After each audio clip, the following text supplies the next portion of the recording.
Whiskey 9, 7 November, interrogative Alpha Bravo. Negative Alpha Bravo. And this is 7 November Golf. Roger, request you check your Romeo side. I'll go ahead and check my Tango side. 7 November Golf out. November 8-5. And 8-5, 7 November, say again. 7 November, go. I copied a while ago, 1 Charlie transmission that my thing used, November, go. 1 Charlie, Charlie. And 8-5, this is 7 November, Charlie. Now 1 Charlie, 7 November, go. This is 1 Charlie, reference to your last, you're Brandon 158, extra 5 o'clock, 1200 between teams and local. Also request your unit take extra Nexus to see if we can try to get Whiskey 9 and 8 for pause at the playground. And this is 7 November, Roger, stand by. Got that. Got it? Alright. And all units, this is 7 November Golf. My unit Alpha, Echo, X-ray Alpha Alpha in there.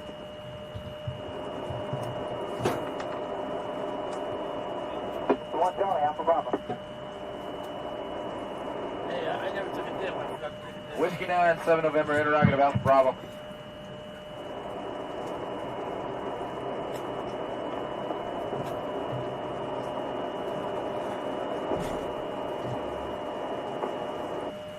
Whiskey 9, Yankee, 7 November Golf, over. This is Whiskey 9, go. Whiskey 9, 7 November, interrogative Alpha Bravo. Whiskey 9, Yankee, 7 November Golf, over. This is Whiskey 9, go. Whiskey 9, 7 November, interrogative Alpha Bravo. Negative Alpha Bravo. And this is 7 November Golf. Roger, request you check your Romeo side. I'll go ahead and check my Tango side. 7 November Golf out. November 8-5. And 8-5, 7 November, say again. 7 November, go.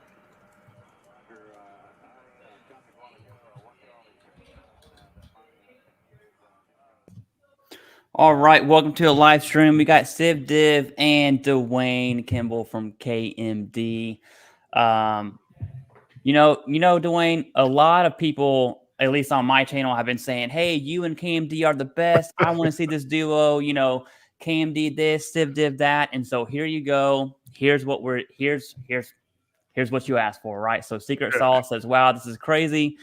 Y'all two going live together. Literally the two people I watched on YouTube about VA compensation. So KMD, welcome. Thank you for doing this live stream together.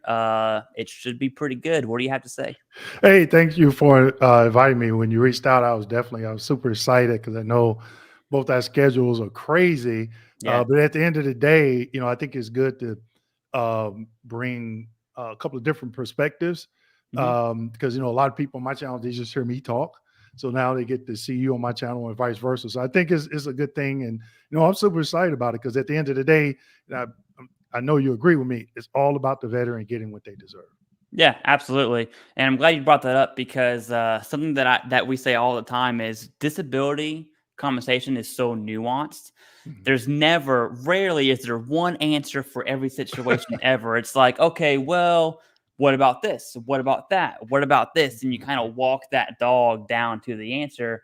There's never one answer. So today we're going to have double perspectives on this live Q&A. And to start it off, we have Lavender Savoy or Leander Savoy. I'm going to butcher names, okay?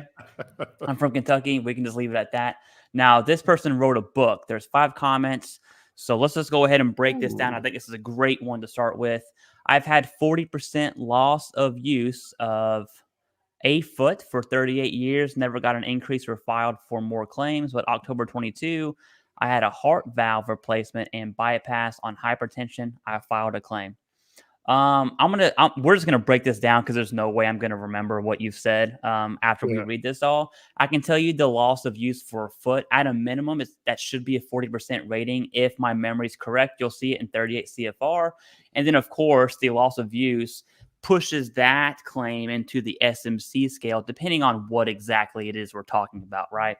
So off the bat, that's something that I'm seeing. KMD, do you want to? I might say KMD, I might say Dwayne. You're I don't fine. know what's going to come out here. Yeah, you're fine. I would say, taking the second part of that, backing up real quick, 40% loss of use. A lot of people ask me, well, what about and I'm like, I don't have these diagnostic codes memorized. Some I do. Some I do, like the migraine, sleep apnea. So one, I would check the 38 CFR, or actually in your disability breakdown letter, get the 4-digit diagnostic code from the 800 number, or if you got a copy of the claims folder, it'll be on the code sheet, and Google it and see in rating scheduler, is that the highest percentage or is there anything higher? And you are correct about the SMCs, and people ask me about the SMCs. I'm like, there's several of them. I don't have any of them memorized, but I even still have my SMC manual from radar training. So even I have to go back to those. So if the SMC, if that falls under SMC, you could look through there to see if that loss of use will qualify. Then the heart valve replacement and bypass, hypertension, where do they fall under the 5 ways of service connection? Do you have a diagnosis? Exactly. You got to start there. Yeah, that inserts vent the current diagnosis, and then of course the Nexus. So that's still up in the air. His second comment in this book of questions we got here is, for those anxiety and diabetes, I had gained 100 pounds because I wear a long-legged brace, not able to execute, and the pain. Oh, I see how he's connecting that together, right? He's saying his foot condition, which is loss of use, which is severe. That is, that's not a scrape on your foot. That is something that's extremely severe. The only thing that's next is removal of the foot, right? And so that's what the level of severity we're talking about here. I mean, he's saying that caused him to gain weight, which then in turn caused the heart conditions. Okay. I'm going to assume the heart conditions, and I'm just going to rope those all into one, especially hypertension.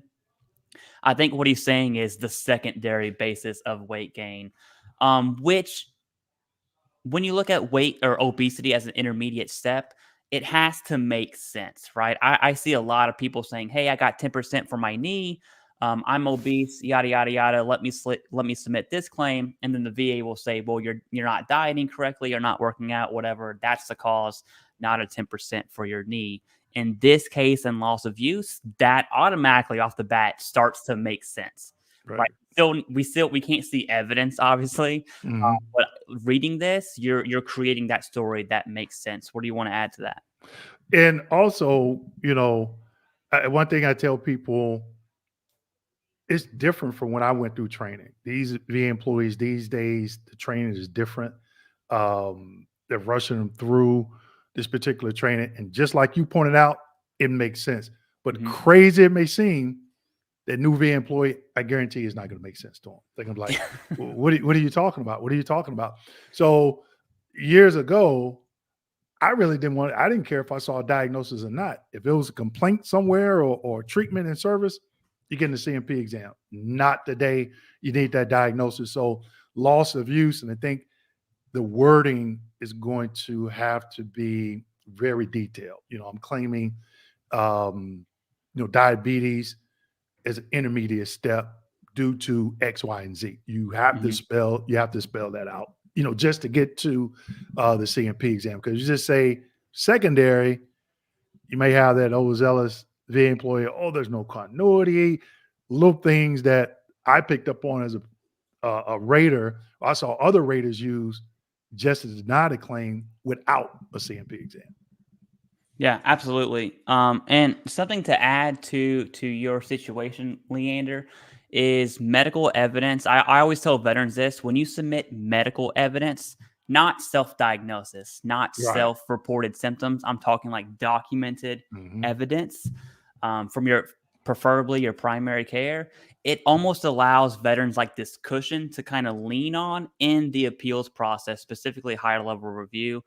Once you submit that claim without evidence, you kind of lose that cushion. And then the CMP examiner, assuming you get one, that becomes the staple for your claim, right? Because it is in lieu of medical evidence. And so off the bat, definitely make sure you get medical evidence to whatever's going on here. There's like 50 different things.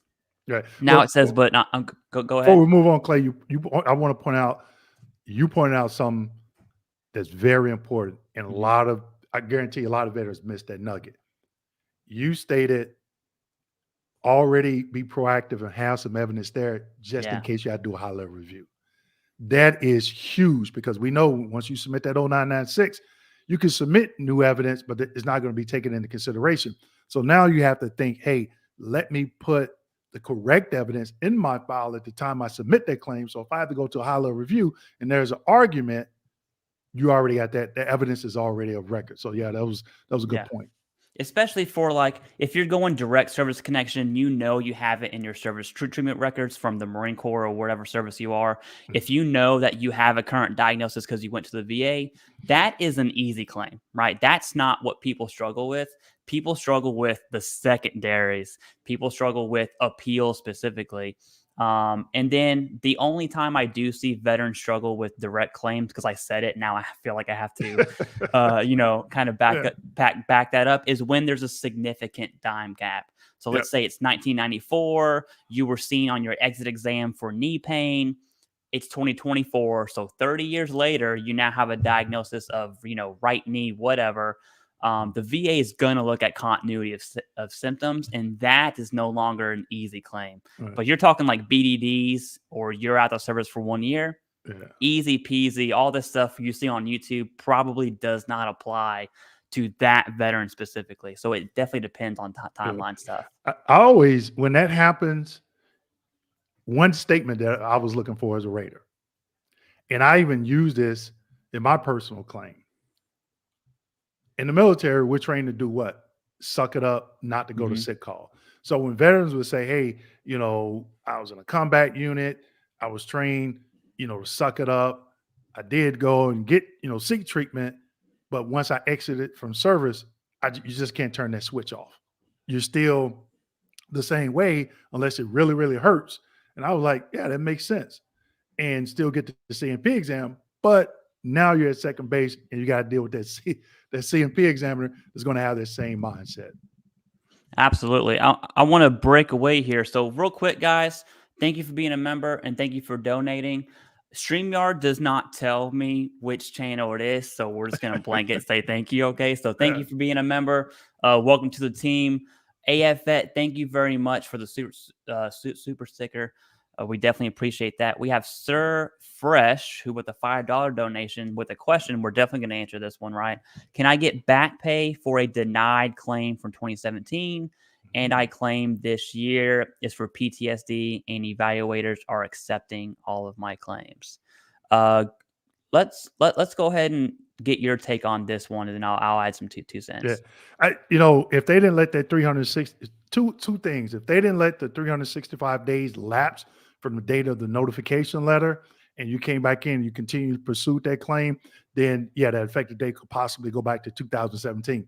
If not, you get your copy of your claims folder, and what you're going to look for is a CUE, a clear and unmistakable error. If it rises to that level, it's up to the veteran, to present the burden of proof. And if it rises to the level of CUE and the VA agrees with you, even though that 365 days has lapsed, then yes, that effective date could go back to 2017. Yeah, exactly. And I'm going to give it to you real, Sir Fresh. The likelihood of finding a Q, that clear unmistakable error, it is very low. So just keep that in mind. And if you don't know, and the back pay would be worth it, it is a mental health claim, which is your high value claim. So 70% for the last 7-8ish years, whatever that math is, that is that did in public, right? if it's worth it, that might be a time to go to an accredited attorney and explore that Q world, because one, Qs are hard to find, and two, they're difficult to prove because you have to prove the VA made a mistake. So if the back pay is worth it, which for PTSD it very well could be, that's something to at least consider, right? Have in your back pocket. And if you have to go that route, then there you go. There it is. And we have Terrence Bon Yahuda. I know I butchered that one, but thank you very much. We definitely appreciate that. Oh, yeah. Let's go back to chat here. So we have veterans helping others. Put some hot sauce on those burritos. All right, dude. You got it. Amy Girl says, my two favorite together. I'm about to spontaneously combust. Yeah, I've seen tons of comments of TheCivDiv and KMD, so I'm definitely glad that we're doing this. Most definitely, yeah. Oh, yeah. Let's see. Chris Hubbs says, yes, this is going to be legendary. These two helping vets with the disability compensation. I'm going in order, by the way. I'm not picking and choosing. Yeah. Scrap Guy says, hello, what's up? How's it going? SM says, what the heck? Outstanding. And John Wayne Gatlin, thank you for being a member. We definitely appreciate that. I just left my PCC about 30 minutes ago. Regular checkup. My phone sucks, so bear with me. Dude, well, first, thank you for tuning in. I assume you're driving. If that's the case, just listen. Don't watch us. Watch the road. All right? Yeah. Oh, yeah.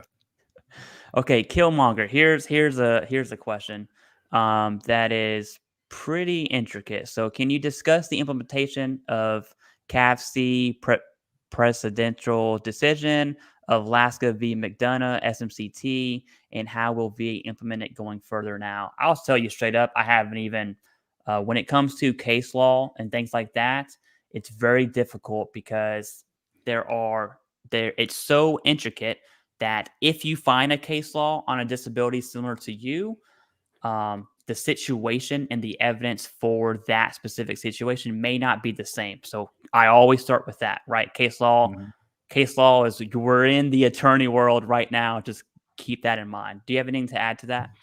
Yeah. So I don't know if he left a comment on my YouTube channel yesterday or earlier, and then I saw it before we logged in. I'm in the M21-1, and that case is not coming up. Alaska, I think LASK is not coming up. McDonough's going to come up because that was a former, that's the current VA secretary.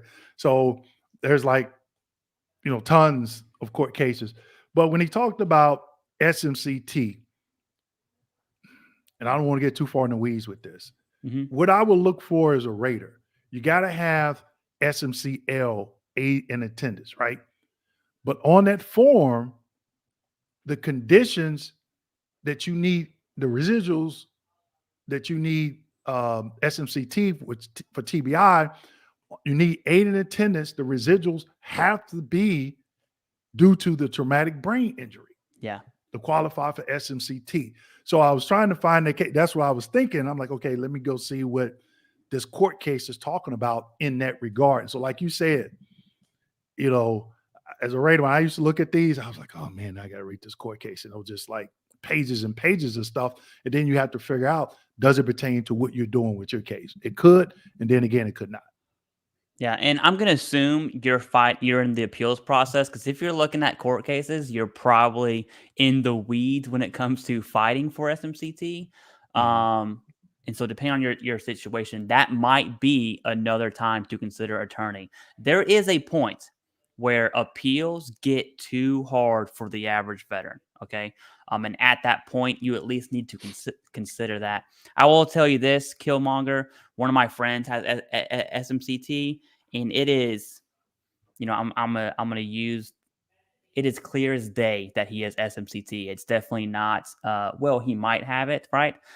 His TBI and PTSD are very, very severe, very, very extreme. And you can see it from the outside, not even knowing who this person is. Hopefully he's not at the grocery store, right? That's not something that he would be able to do, especially not by himself. So keep that in mind. And Baker says, hello, Dwayne, be safe in Florida. Yes, I second that. Be safe in Florida. It's crazy down there. Yeah, it's we're in the grocery store, and you would think it was the end of the world. I'm like, how long have y'all been living in Florida? You always keep extra cases of water during the summertime, So David called me, David Piatek called me this morning. I said, hey man, make sure you got that Black Hawk on the tarmac at O'Hare. You might have to come get me. Hopefully they didn't buy all the toilet paper, and if they did, hopefully you got yourself some. We stay stocked up on all this stuff. So I got propane, cooler full of ice and all this stuff. So yeah, we're good here. All right. So we have another one here. How long does it take for the VA to assign a rater to a claim? That's a great question, and it definitely. I'll start with this one. When it comes to timelines, there really is no way to give you an accurate decision, right? The VA will say 125 days. I've seen fully developed claims come back in 6 days. I've seen fully developed claims have unwarranted CMP exams. I've seen a lot of that. I've seen, claims take 6, 8, 7, 9 months. Claims be deferred. So there really is no accurate timeline. But as a rater, KMD, you're probably best suited to answer this one here. So the way it works is they have what is called a national work queue. And, we used to call it the cloud, the VA cloud. Your claim is in the VA cloud, right? So you have management analysts at each regional office, and they would go and they would pull these claims, right? Or they'll get assigned to that regional office, and then the management analyst will send it down to a coach or an assistant coach, depending on if it needed to go to a VSR or RVSR, and they will have different teams. So you have RVSR teams, you have VSR teams, and then once they assign it to the coach, then the coach will assign it to, I think the last team I was on, we had maybe 15, 18 RVSRs, or maybe close to 20. And so they would decide, okay, who gets what, depending on who needed work. And that would go into VBMS-R. And it will pop up in your queue. You look at it, you work it. And when they came up with VBMS-R, I think we had to get claims out of our queue within 5 days. And then they went down to 3 days. So if you had 10 cases and you got to get 10 of them done in 3 days, and one of them got like 2,000 or 3,000 pages of evidence, not going to happen. So that's sort of the breakdown. And sometimes it changes. Throughout the year would change. They would say, okay, we'll go back to 7 days or 4 days or whatever. But that's how the cases would get assigned. Before VBMS-R, before claims went electronic, it was all paper. So I'm in Florida. Any veteran that had their Social Security number ended in 08, I probably worked between, I want to say maybe a 5 or 6 year period. Yeah. But now, when the claims went electronic, I was working veterans claims from all over the country. Ooh, excuse me. Yeah. It is. I'm glad you brought up the time frame there, because whenever you had mentioned 5 days through 3 days, for anyone who doesn't know, once, let's say you get 3 days to make that decision, those decisions you haven't made, they're going to get deferred, right? And then something to think about too is the VAs, and I'm going to mention this. Feel free not to comment on it if you don't want to. That's fine. Performance. I'm a federal employee right now. Ooh. And performance for the VA is very, how many claims can you get through? Not necessarily accurate, or not necessarily your due diligence, is how many claims. And so to be real with you, raters are probably going to get through all those claims. Just looking at us as human beings, I want to perform well. I'm going to get through those claims. The question is, well, how did you get through those claims, right? Do you want to comment on that? Yeah. I don't want to put you in a weird spot. No, you're fine. It depends on the rater, because if I didn't get through those claims, just to be honest with you. I did, because I was taught to rate. I was taught to be an advocate for the veteran. The evidence has to speak for the veteran. If I'm rushing, I'm going to miss something. It's, it happens. I even called CUEs on myself before. And I'm like, wait a minute, what was I thinking? I just get to that point, it's human nature. It's like, oh man, I was probably rushing. So I had to make 79 production points every 2 weeks. So I had a process set up to help me achieve it. Sometimes I didn't. Sometimes I didn't make it, and then sometimes I did. The majority of the times I did. So each rater may have their own little system where they're like, okay, I use this particular Word document to help me go through as I'm reviewing this evidence, so I don't have to review it a second time. But it's you have to pick and choose your battles, so to speak, when it comes to claims. So anything where if it was an EP 930 for IU, CNC IU, I'm knocking out about 10 of those in like 2 hours to get my production quote up. Here in Los Internist, I'm knocking those out, and then when you get to the Parkinson's, it's like, it's like a screeching halt, because you may have 20 other conditions that you have to service connect secondary, and then you got to get the effective date right. So if you got 50% of those with different effective dates, it's going to take you a while. Absolutely. And that's some good insight that you gave us. We have a lot of donations. This does not happen. So heck, we might want to do more live streams together. Who knows? Right? So Rob Ogletree says, my re-exam consists of general, blood work, and psycho. Which ones determine my MST PTSD? At first glance, anything with psi in it is definitely gonna involve MST PTSD. If you're talking about, and I hope this is not a subject I really want to talk about, but if it's like STDs involved, I could see how blood work would be a part of that. But generally speaking, your Gen Med CMP exams are going to be for your PACT Act related claims, like your sinusitis, your rhinitis. It just really depends on what other claims that you did submit. But based on this comment and this comment alone, it's your psycho CMP exam that's going to be your MST PTSD. Do you have anything to add to that? I was wondering when he said my re-exam consists of general. Yeah.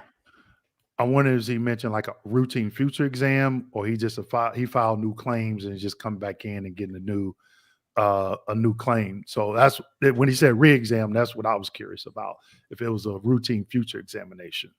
Yeah, absolutely. Or he submitted new claims and there's evidence that indicates an improvement somewhere. So maybe that's being re-examined. I'm not really sure on that, but feel free to clarify that, Rob, if you'd like. So we have Akai Jackson here. I've done 3 HLRs, and the last one I pointed out all the evidence in my file with the DRO showing service connection. He still denied me. What do you do about incompetence at the VA blatantly denying you? So I would like to start this one out, and then I would love your regular experience. I can tell you from this, Akai, what we deem as evidence may not be evidence needed for service connection, right? The VA works for direct service connection. In the big 3, anything outside the big 3 does not matter, right? So the in-service event, what is your evidence from service? That's a requirement. It's not an option. It's a requirement. Medical evidence is strong. I'm assuming you don't fall into that. There's also evidence other than medical, and that's where things get, the lines start to be blurred a little bit. You need a current diagnosis. No diagnosis, no claim. That's just that. And then you need that nexus. It's going to come from a CMP examiner. You can go the route for a private nexus. I would only recommend that in appeals personally for supplementals. But everyone can have their opinion on that. That's what I wanted to start with, is the big 3. And that is like the VBA gospel, if you will, right? It's the big 3. KMD, what do you have to say about this particular? And there's a lot of things we don't know. Right. Yeah. So kind of like shooting in the dark, because I'm like, under the 5 ways of service connection, how did you claim it? Did you have that evidence for each one of the 5 ways of service connection criteria? Did you have a CMP exam? Do you have a copy of the CMP exam? If you got a CMP exam, the doctor denied you. So what was the rationale for the negative opinion? What was your game plan before you submitted that 0996 for a high level review? And to get denied 3 times, there's you had some questions, I had some questions. There's so much more to unpack here. But as it pertains to incompetence that the VA blatantly denying you, we have to understand why they deny you. I've talked to veterans, and I'm like, well, hey, more than likely they put the medical opinion and rationale in the decision. That's what I would always do, because I wanted the veteran to know, hey, it's not me. I'm just the messenger. Mm-hmm. And they were like, oh, they didn't say it. I'm like, well, pull the rating decision out, read it. and it's right there. And they're like, oh, I didn't see it. You didn't see it because you didn't read it. You have to read it to understand. And my thing is, if you're filing a high-level review and you don't have a copy of your VA claims folder for full transparency, you're shooting at the dark. You are shooting at the dark because you need to see exactly what it is they see, So yeah, I just with this, I got like 5 or 6 questions, because it could be, I've talked to veterans and they were like, well, I had this, and this. And I'm like, well, where did it fall under the 5 ways to service connection? Well, I went to the VA and I got diagnosed. Okay. Does it fall under one of the 5 ways to service connection? Well, no, somebody said, and now it's like, we're so far off the beaten path at that point, trying to get back on the path and understand, just because you get diagnosed under VHA does not mean automatic service connection on the VBA, no matter how much evidence you have. Yeah, that's a huge misconception. I'm glad you brought that up too. And I want to double down on what you said, because you said if you're going through an HLR, you need to get your claims file. I wholeheartedly agree. I'm going to double down and say any appeal, right? Supplemental, the board's not even a question. It would almost be a requirement at that point. But yeah, imagine going to court without evidence. That is what submitting an appeal without your claims file is. Right. Mm-hmm. You wouldn't go to court without evidence. You wouldn't submit an appeal without your C file. So does it take a long time? It does. But you need to start requesting that evidence now because you got to be on the same playing field. Okay. But I have a video where I explain how to get it in like a couple of weeks. And it works. May not be a couple of weeks, but I think people have been telling me the average range has been between 3 to 6 weeks. That's super fast. Absolutely. So I got actually 2 videos where I talk about that in an interview where I interviewed a veteran that followed what I did. And I was like, let me see if this works. And over the past 2 years, people are saying, hey, I've been doing that and I've been getting that claims folder because you got 12 months and they're not going to extend that. I had a veteran real quick. He said he contacted who, maybe you were telling me this, we were talking. Where they said that they called the 800 number and they said, oh, we'll extend it. We'll extend your appeal period. And then they called back and they're like, no, we don't do that. We don't extend the 12 months. And the vet was thinking, but what if the vet actually, I got an extension. But now I'm thinking, did you get it in writing? And even if you got it in writing, it wouldn't work. Mm-hmm. Yeah, absolutely. And that's if that veteran was hard stuck on that extension period, they definitely lost out on at least 1 year of back pay. And so going from 90 to 100 would be a lot of money for that 1 year. All right. Mm-hmm. OJ Wild, thank you very much. He says, Clay and Dwayne, my 2 favorite VA claims YouTubers. See, right? We're not making this up. People love TheCivDiv and KMD. Thanks for all you do for the veteran community. OJ Wild, thank you. Mm-hmm. We definitely appreciate that. Aubrey says, I filed for migraines secondary to PTSD with evidence to include the Nexus letter, was denied. CMP doc gave me rationale. Nexus letter was not mentioned in decision letter nor included in evidence list. What can I do? So off the bat, I'm thinking higher level review, right? And that is assuming that the Nexus letter was actually submitted with that claim. I would double check that. And then HLR would be my first just face value answer to that. I also would like to know, one, who did your Nexus letter, not the name, but the level of practitioner, right? We're talking like social worker NP. We're talking like board certified psychiatrist. And that's a huge gap. Okay. Mm-hmm. So who did your private Nexus letter and then who did your CMP exam?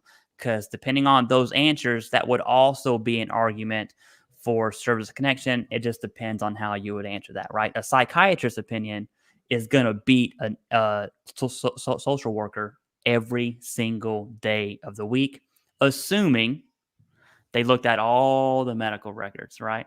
Something I see a lot of KMD is, especially on DBQs, when someone gets a DBQ from, wherever, not the VA, the evidence reviewed is very shaky. It's like, oh, well, I reviewed their VA medical records. It's like, okay, that's good. What about their service treatment records, right? And what about competing evidence? The second that all relevant evidence was not reviewed, that DBQ, that Nexus means absolutely diddly squat because they didn't have the full picture. Right. Now, obviously, situations are going to dictate that, right? So Right. go ahead and take it away from there. The actually, Clay, there's an M21-1 that states private doctors do not have to review all the evidence like VA CMP examiners. Now, Yeah. if I was doing a claim again, would I bet my hat on that? No. I'm making sure I have something like we talked about earlier. Be proactive, because if you have to go to that high level review, and most veterans don't know that reference, and then a broker say, hey, that's just a reference. It's not a regulation. Mhm. So I would make sure when you break it down in the review section, evidence review in the DBQ, VA claims folder / VA claims folder E folder, progress notes from VA Medical Center from this date to this date, service treatment records from this date, DD-214. So now, is that overkill? Yes. But if you have a VA employee, and I know I'm going to catch a lot of flack for this, that's not an advocate for veterans. I know this because I've worked with some, okay? I would rather have it and not need it opposed to needing it at a high level review and not have it. Absolutely. It kind of goes back to what I said earlier about when you submit evidence with that claim, it's your cushion. The second you don't do that, you're taking away your ability to combat that in a higher level review specifically. So I'm fully down for everything you had just said. We have Old Dude. That's my kind of name right here. Okay, so awarded 70% 2 weeks ago. First, congrats. All right. Submitted claim with no help besides you guys' channels. That's even better. Congrats to you, ×2. CMP failed to note some of my symptoms that my private doc noted on a DBQ. Opinion if I should appeal for 100%. It depends are we talking about one disability at 100% or that's your overall ratings and there are, you have one claim that could have been higher. I think we're talking about mental health here. If I had to take a wild guess. That's exactly what I was thinking. Yeah. For that, go ahead and what are your thoughts on this? So what I used to do as a rater, and they still can do this, and a lot of them don't, and this is where you win your high level review. So if you submit that DBQ and you get that rating decision and you submit a DBQ and you decide to go to a CMP exam, I refuse mine. If I submit a DBQ, I'm like, I'm not going because I already know that's the setup. That's the okie doke. That's what we used to call it, the okie doke. And I would see veterans go to the exam, which is okay. And if the doctor used the VA's CMP exam to grant the benefit, I'm assuming 70% too, and they say symptoms, I can use those symptoms from that second DBQ. I can actually combine both those DBQs and give the higher percentage. But I have to explain myself in the rating, not so much for the veteran, but for the QRT, because if they pull it, now I got to cover myself so I don't get an error, a quality error, right? But that's easy to do. What I've been seeing recently, no, which is okay, because if you know it, the veteran, that's the argument on the high level review. All evidence needs to be weighed. There is no equipoise here because there's no negative and negative. There's both positives, and those both of those positives can be used to grant the higher benefit, especially mental. Raters have the ability to look at the evidence. Oh, VBMSR says 70. Let me use this third-party DBQ to get the veteran to 100%. Or they could drop it down to 50.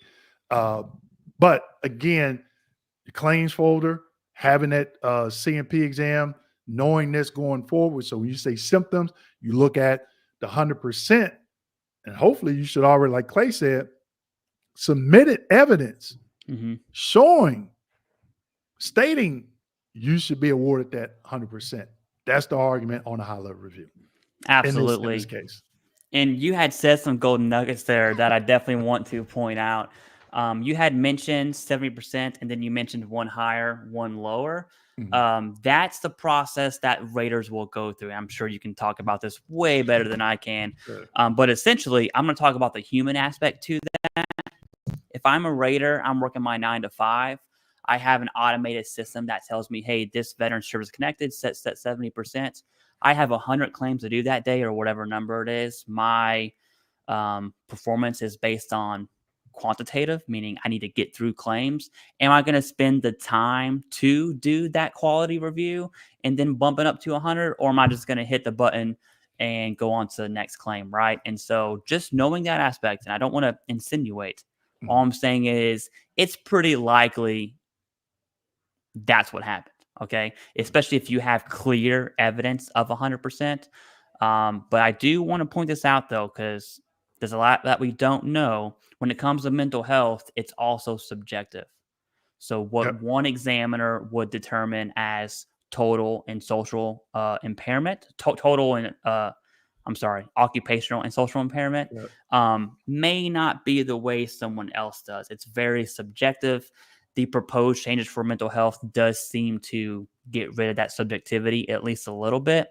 But as it is right now, that's why you'll see, I guarantee your award letter says something like, hey, although you have symptoms of blah, blah, blah, you most closely associate with 70%. And if you see that, then you know the rater looked at both and then looked at 70%. So it just depends, right? Right. Actually, that verbiage, we don't type that in there. It's a computer generated, most closely reflects. We don't type that in there. It just, it populates when you select the 70%. But also when you say it's subjective, if you have symptoms of the 100% in the wording of your statement, I can use that. I can use that to bump that up. Now, again, the training these days, I just think it's just, and I've said on my channel, it's in the toilet. I don't know what's going on. I don't know if they, doing some type of training in old Kmart break rooms or, with old Apple IIc computers or what. I don't know what's going on. It's just crazy because think about this. When I was at Raider, it was DTRs, but not like today. I mean, every time I hear a veteran, how many times we hear tonight? DTR. And guess what happens? I did a video on this. It should be posted in a couple of weeks. The Raider is going to remand it back to the VSR or RVSR for them to probably screw it up again. So again, the evidence has to be there because it has to speak for you. Absolutely. I'm a huge fan. Evidence-based claims are what I'm preaching all day, every day. We have a ton of donations. I used to didn't preach it because I was like, oh, you can get by it. But now I'm on that fence down. I'm leaning the other way because it's rather have it and not need it and need it and not have it. Word on the street is the VA is shoving raiders through training, and they're a numbers game now. So food for thought, right? It's been that way. That's not. Well, I wouldn't say the shoving through training. When I went, I can still remember some of the trainers. One of my trainers saw me in the grocery store like a month ago, and I was like, "Is such and such still there?" And I'll just say this gentleman's name. So if anybody worked at 317 St. Pete, and you know this gentleman, Tony, I'm not going to say his last name. He was probably in the top 5 of trainers at that location. Nice. And he taught me how to research the M21 manual reference because we had to take tests every 2 years. And so he would show us how to put stuff on a desktop, hey, this is an update. Look for this, look for that. And he's still there. I mean, he was super quiet, but he was awesome. So the training, I don't know. I think during COVID and after COVID, they were like, oh, we can do this stuff virtually. All this stuff you need to be in person. I'm sorry. Maybe you can get away with one day from home watching a bunch of videos. You need that one-on-one with those trainers. You have to. Yeah. Good news is the VA is hiring, so go ahead and put your application in, right? Yep. If you want that, high cholesterol and high blood pressure and worried about, I tell people this. That was when I was there, I think it was about 2 years before I retired. I purchased insurance on my job. You know how you have insurance on your car? Mhm. It's a company called Starright. And this for any federal employee, Starright. And I was like, wait a minute, let me get this because I saw people getting fired for not meeting those quotas. I never had any issues. I think the longest I went 3 months to meet my quota, and my supervisors said, hey, my boss said you can't work any more overtime. I went in, I said, you don't have to worry about it. I'll never work a minute overtime ever again. And after that, I shot right to exceptional. And I had to rate a little bit different, because they kept the VA, the management, and I don't want to take too much time here, Clay, but Yeah. the VA's management thought process is how to, let's increase the quota to make the employees work faster and we'll reduce the backlog. Well, guess what shot up? Quality errors. Then it was like, DTAs. Yep. oh, let's do a pizza party for the team that raised the most cases this month. Guess what happened? Quality went up, DTA errors. And I'm like, that's the mentality. And I'm like, no, that does not work. I think systems, they come a long way. Like we used to use RBA 2000. I don't know if you ever heard of that. And then they transitioned over to VBMSR. So we didn't have to do as much typing. And then they had canned text that we could put in the rating decision to help with our times, and stuff like that. But when they start messing with those quotas and let's raise the quota, the quality, and the production quotas. And I'm like, well, I just got an error. It's June, and this error is from January. So now I'm on pins and needles because they still got to pull like 20 ratings over the previous 6 months. And so my anxiety level is through the roof because I'm like, if I get any more, I might lose my job.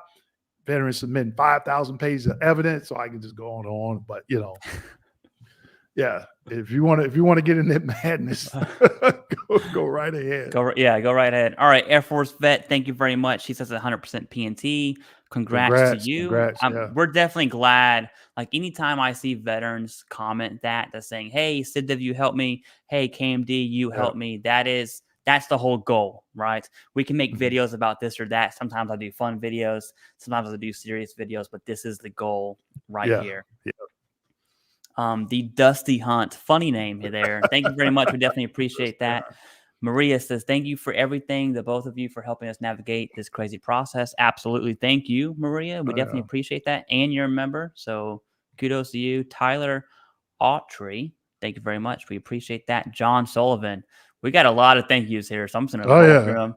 Thank you. And Dwayne for all help get veterans. Okay. Thank you very much, John Sullivan. Appreciate that. I know John Sullivan is either in Israel or going to Israel here soon. So just take care of yourself. All right, big dog. Chandler. Okay, we got a question here. Thank you very much. And you remember. Appreciate that.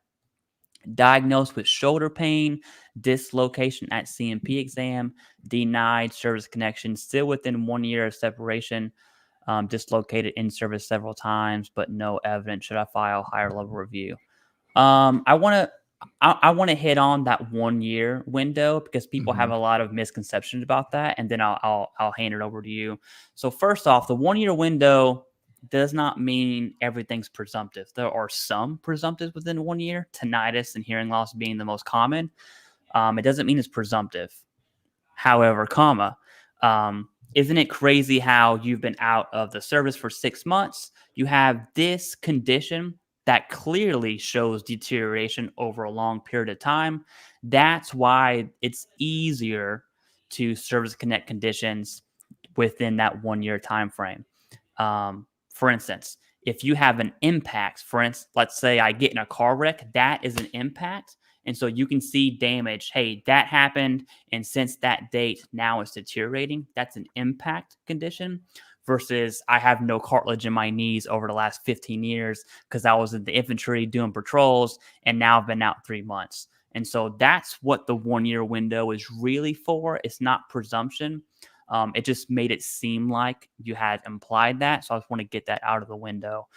For everything else, KMD, what would you recommend this veteran do? Look at 38 CFR 3.309 subpart A. If he had dislocation, there's possibly arthritis there. Arthritis is a 1 year presumptive. Get an x-ray, arthritis, it would be like filing a claim under the PACT Act, a presumptive. But again, you got to have that diagnosis and you have to know how to word it. You have to 38 CFR 3.309 subpart A, you give them those nuggets, and with that should let the VA employee, well, let me go look at this. Okay. But also when you get to the CMP exam, it is very important that you tell that CMP examiner, I am not claiming this as direct service connection. I'm claiming it as a 1 year presumptive, chronic arthritis. Okay. X-ray evidence show arthritis.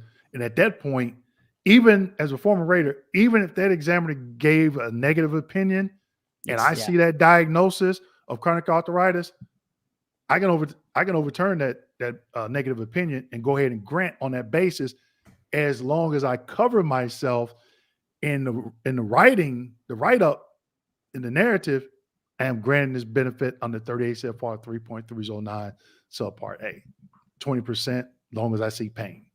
Yep, absolutely. And it depends on what that diagnosis is, right? Sometimes it's not arthritis. Sometimes you can dislocate your shoulder, and now you have an acute diagnosis, which is not chronic,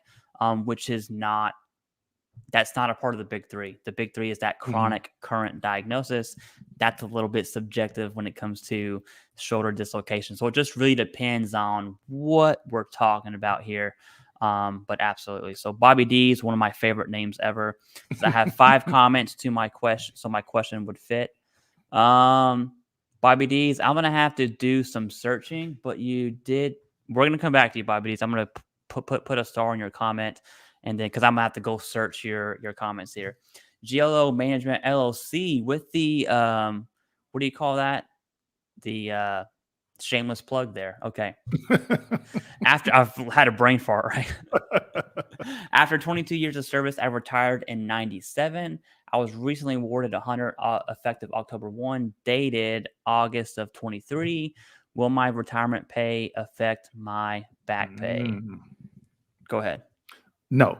Yeah. You're above that 50% threshold. So yeah, you're good. You're going to it'll just be, the intent to file date or date of claim if you didn't have the intent to file. So yeah, not at all. You're good to go. Yep. And just because you said that, I'm going to assume that you were not rated prior to this. You submitted claims and then you got 100% P&T after 22 years of service. So a significant time gap. Yeah. I'm not saying that's unheard of, but it's definitely not common. So congrats to you, GLO Management LLC, with the other shameless plug, right? Okay. So Akai says, I met all of the big three. He had the prior question about the being denied and incompetent raters. I met all the three and thank hard evidence of the in-service event and examiner on the DBQ gave an at least as likely as not opinion. So straight up, based on what you said previously, and you have a favorable opinion, something's weird, right? Yeah. And we can't see your evidence, obviously, but something's weird. And that's my first thing. My second thing is you've been denied 3 times. A few of those were an HLR. So I assume you were denied. HLR, probably a supplemental, then probably an HLR on top of that. And I'm just guessing. And now you have a favorable opinion. That, to me, just because I want to give you something, I would go speak to an attorney, right? At some point, you go talk to an attorney. This might be that time for you. Do you want to add to anything? Yeah, getting a second opinion. I would say when it comes to accreditation, I've always been kind of iffy with that because I used to work with, I think it was 6, we call them POAs. So if I say POA, VA employees call them POAs, but VSOs. Make sure I did a video where I talked about certain questions to ask them, how long have you been doing this? Do you pick up the phone? How long does it take for you to call me back? Because I've seen several VSOs, they take the test, do on the job training, and they screw claims up. For example, had a VSO, she would always file a claim for increase for tinnitus. I'm like, what are you doing? Oh, well, a nurse at the VHA said that the vet could get 60%. But now I'm thinking, okay, is it paragraph 29, paragraph 30? Is there any surgery involved? Nope, just increase. Well, let's look at the rating decision. What did that last sentence say? This is a maximum evaluation. Yeah. So all I'm going to do is see and see. So just make sure you're meeting with, if you decide to go accreditation, which is fine, that's your choice, make sure you ask some questions beforehand. Yeah. I think that's important. Yeah, and I think help is needed here at some level because something's off. Obviously, on YouTube live stream, we can't look at that for you, but something is happening that Dwayne and myself can't see. Yeah. Secret Sauce, thank you very much. He says the two people I started watching about VA disability now live together, and I'm 100% PNT. Congrats to you, Secret Sauce. Yeah. You know what? I've never seen these many super stickers. These donations. Yeah, I haven't either. This is people saying, "Hey, I guess they're like, what took you all so long to do this?" Well, it's great. We might have to do this again. Who knows? Okay. Yeah. So if you all want us to do it again, let us know. Yeah, share, like, comment, do all the stuff. Especially if we see traction to the stream, we're gonna do it again. Okay. Yeah, I think it makes sense. If it's a stream and it kind of like mellows out, then hey, no big deal, But yeah, if you want it again, and the biggest thing, you get your questions answered for free. Yeah, you get your questions answered for free because they'll call me and they'll say or email me, "Hey, I just need to call you, ask you a quick question." You know how many emails and phone calls I get daily, and I used to be on the phone with people like 40 minutes, and it was just unsustainable because I'm like, I got 30 voicemails, and everybody got a quick question. When it comes to the VA, there's no such thing as a quick question. Mm-hmm. It's just not, because we're saying, we're reading stuff and we're coming back and saying, "Hey, what about this?" or "What about that?" And we're coming back with 4 or 5 questions, and then you may have 2 or 3 questions off each one of those. So this is a good way to get your questions answered for free, no problem. Just make sure you're precise when you're asking those questions. Absolutely. Now, once we get through these super chats, we're going to go back to Gen Pop, right, and start answering some questions. Teacher Disciple, thank you very much. Seriously, that is dude, $50. You don't have to do that whatsoever, but we definitely appreciate it. Thank you very much. We see X Dollar Smash Savage. Thank you very much. Appreciate that. Mr. Yodi says, not service connected yet, but I haven't yet. You have obstructive sleep apnea with the CPAP, chronic bronchitis and asthma, depression. So you have medical evidence for these. These are obviously diagnosed if you're taking medication for these, and have unexplained somatic pain. How can I get it connected to Tara? That is a great question. I'm going to start with just what I see here and kind of not talk about Tara if you want to take Tara. So first, sleep apnea, bronchitis, and asthma. The VA is going to be roping those together. There is a CFR code where you can see a higher rating for sleep apnea with asthma. It's extremely uncommon. So generally, you're going to see that 50% for sleep apnea, unless, of course, your asthma is above 50%, which again is not common. Bronchitis is included into that respiratory condition along with COPD. Depression, that's going to be its own claim. So that's really not going to be connected to Tara, at least. And have unexplained somatic pain, probably in that mental health route as well. How can I get it connected to Tara? That's the question piece. KMD, go ahead and take it from there. So on the VA's website, I did a video on Tara. So you have to think about, okay, let's take CPAP, right? I mean, obstructive sleep apnea, chronic bronchitis, and asthma. You're dealing with something respiratory. So obviously at some point you inhale something, whether it's been smoke, fumes, or whatever. And in the video, I take you to the VA's website where they give you they're giving you the answer to the question. So you have to identify first how you're exposed to any solvents, inhalants, or anything like that that caused these conditions. Now, if you know the inhalants, the chemicals, whatever you were exposed to, Google them to see if they cause obstructive sleep apnea or chronic bronchitis. If so, you can make that connection that way. But check out that video. The VA has done an awesome job, I think, in updating and putting a lot of information on their website. It could be like a black hole sometimes because there's just so much information. But watching that video and going to the VA's website, or you just go to va.gov in the top left, type in TERA, and that link should pop up, and you'll see everything from radiation, vibration, solvents, different ways or different topics, and pick the ones that probably solvents or other particulate matter and go from there. Yeah. And so something that I'll add is a part of these, your asthma is the only thing that's presumptive under the PACT Act. The other ones are not. And so if you rate PACT Act, asthma's a check mark. You already have the diagnosis. You're good there. Mm-hmm. But to speak on TERA specifically, when it comes to evidence for TERA, what I would recommend is to describe your exposure. Someone who was 200 meters away for a week, that's a lot different than the person who was in the burn pit, stirring human waste for 8 hours a day for 6 months. So the level of exposure, if that fits your scenario, I have no idea what your experience was, but I would definitely describe your level of exposure, especially if it was above average, right? Because that would bear more credence or a better argument for TERA. I will say this, TERA or sleep apnea connected TERA, I have seen that service connected via TERA about 3 or 4 times, but it is very uncommon. So food for thought. Mm-hmm. Okay. Kenneth Franco, thank you very much, says submitted claim for sinusitis with diagnosis and statement. Got my CMP exam appointment.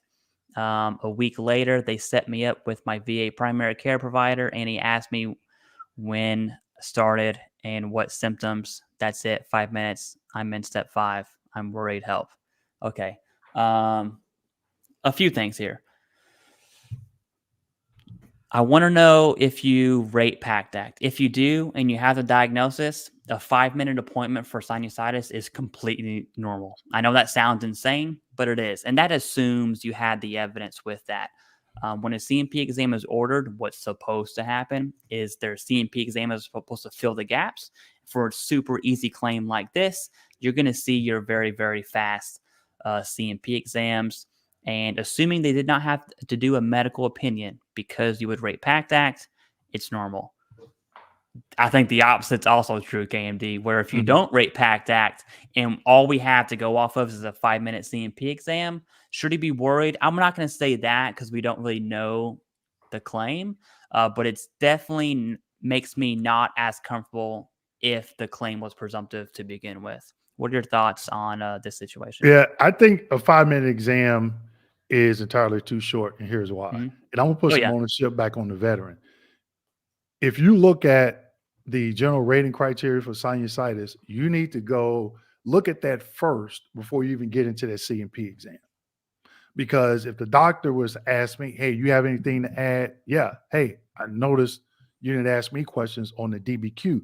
I'm taking corticosteroids, have a bronchodilator on home oxygen, or whatever it is, you need to be stating if if it's 30, 60% criteria you think you fall under, those are the things that you need to be talking about. And that's going to take more than 5 minutes. But I hear that a lot. Oh, it took 5 minutes. I'm like, what questions did you ask? What did you give the examiner from the diagnostic code criteria that you meet with the evidence that you have that's a record? That's important, because if you get one of these new examiners and they be like, oh yeah, let me check that box.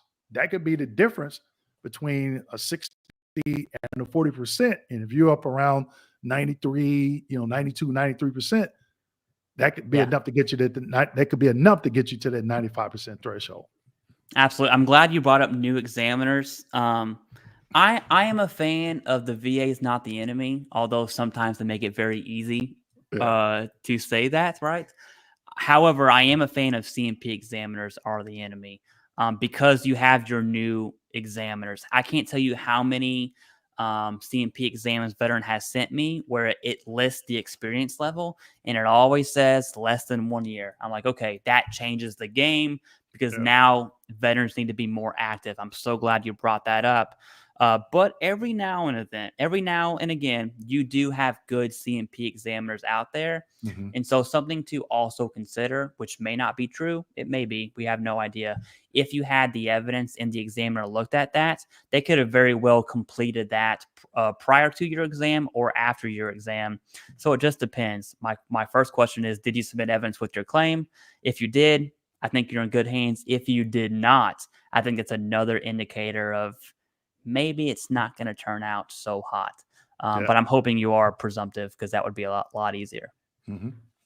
All right, Wink, thank you very much. Another $50 donation. Seriously, Wow. No one has to do this. I'm trying to get through the super chats, but every time we answer one gets added. So I'd never sorry. in all of 4 or 5 years of YouTube, I'd never seen this many on one live stream. Never. 4 or 5 years, dude. That's I just hit 2 years in August, but 4 or 5 years Really? is pretty awesome, dude. Yeah. Also from me to you, KMD, thank you for your service. After service. Hey, likewise. After service, right? Likewise. For you, it was Army, VA, and now YouTube helping veterans. So that's a lot of, if YouTube was a federal position, you would have a lot of federal service, right? I tell people, I wrote a book. I wrote this book because people were just asking questions. And there's a lot of stuff in here that you can find online, but it's like I downloaded it here, but there's also a lot of stuff that's in here that I've learned over the years. A lot of people have been saying, hey, I've been following you on YouTube for a couple of years. I got the book. And by the way, I used the coupon code and I'm at 100%. And I've never talked to them on the phone. Nice. And I'm like, I'm fine with that. Now, take the book, give it to another veteran. That knowledge that you have, go help that other veteran so they don't have to call me. I'm okay with that. You got to pay it forward, And so one thing that I tell people, one reason why I think their claim gets denied, and you let me know if you agree with this, Clay, or not. Mm-hmm. They don't invest the time to get educated. They don't invest the time to get educated on the process and how that process can impact what they're doing with their claim. Yeah, so I am so on board with you. Something that I say a lot is veterans have two options. There's no middle ground. Mm-hmm. You either talk to a VSO or you do it yourself, or you go through a company that's completely irrelevant. If you do not do the research yourself, you're at the whim of whatever option you choose, right? Mm-hmm. When you go to your CMP exam, you're at the CMP examiner's mercy. That's when you don't do it or don't educate yourself, which sometimes that can work out. Sometimes it can't. So that's one option. Option two is you understand the VA claims process as it pertains to you, right? So you don't have to understand the -1, every single diagnostic code in 38 CFR, just as it pertains to you. Hey, why do I think my left knee is service connected? Oh, because I have evidence from my pre-deployment health assessment of my knees don't hurt. Then when I came back, I have knee pain and it's there. That is solid in-service event, right? And so now when you're armed with your own evidence, I speak to my VSO, I submit it online by myself. I'm able to speak through that. More importantly, when I go to the CMP examiner, the examiner says, hey, talk to me about your knee.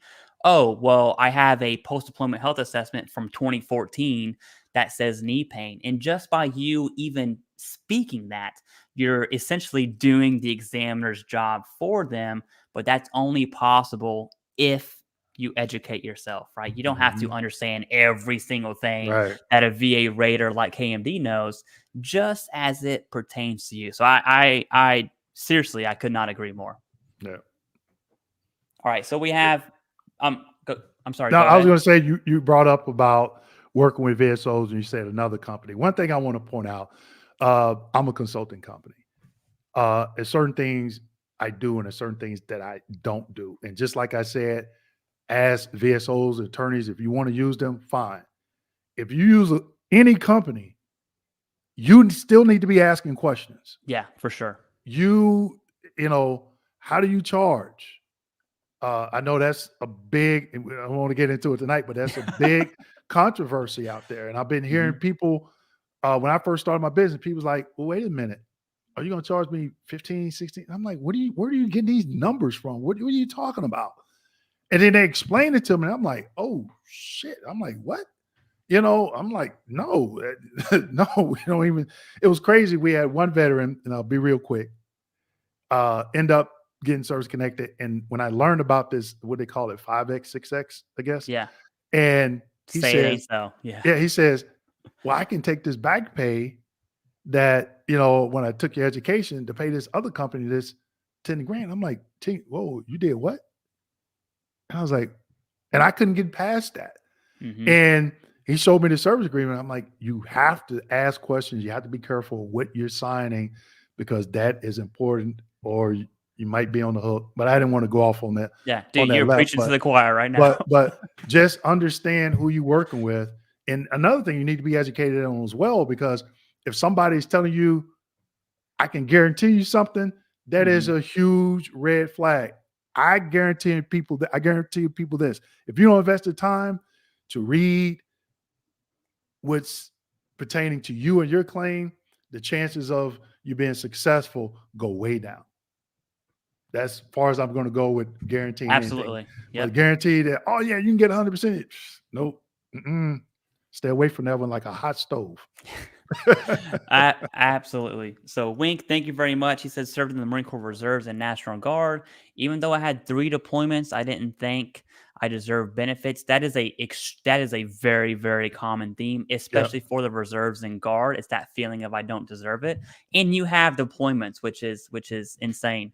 But you two helped me get over myself, and now I'm service connected at 50% with 2 conditions waiting to be decided. Congrats. Wink. Yep. And I would say you're at 50%. You have 2 more conditions that need to be decided. I would keep going until you're properly rated, right? Yep. Whatever properly rated looks like for you, I would not stop. And if it's 50%, it's 50%. If it's 90, it's 90. If it's 100, it's 100. And if anybody says, "Oh, we can get you to 100," you don't. Just. I'd much rather say we can get you properly rated, right? Right. You cross the street. Nope, don't do it. All right. David Ramos says legacy appeal was remanded in January 1st of this year, or January of this year. CMP exams completed in April, been told in decision phase, and legacy appeal filed to 2016. In your opinion, how long have you seen remands take? A long time. Yes.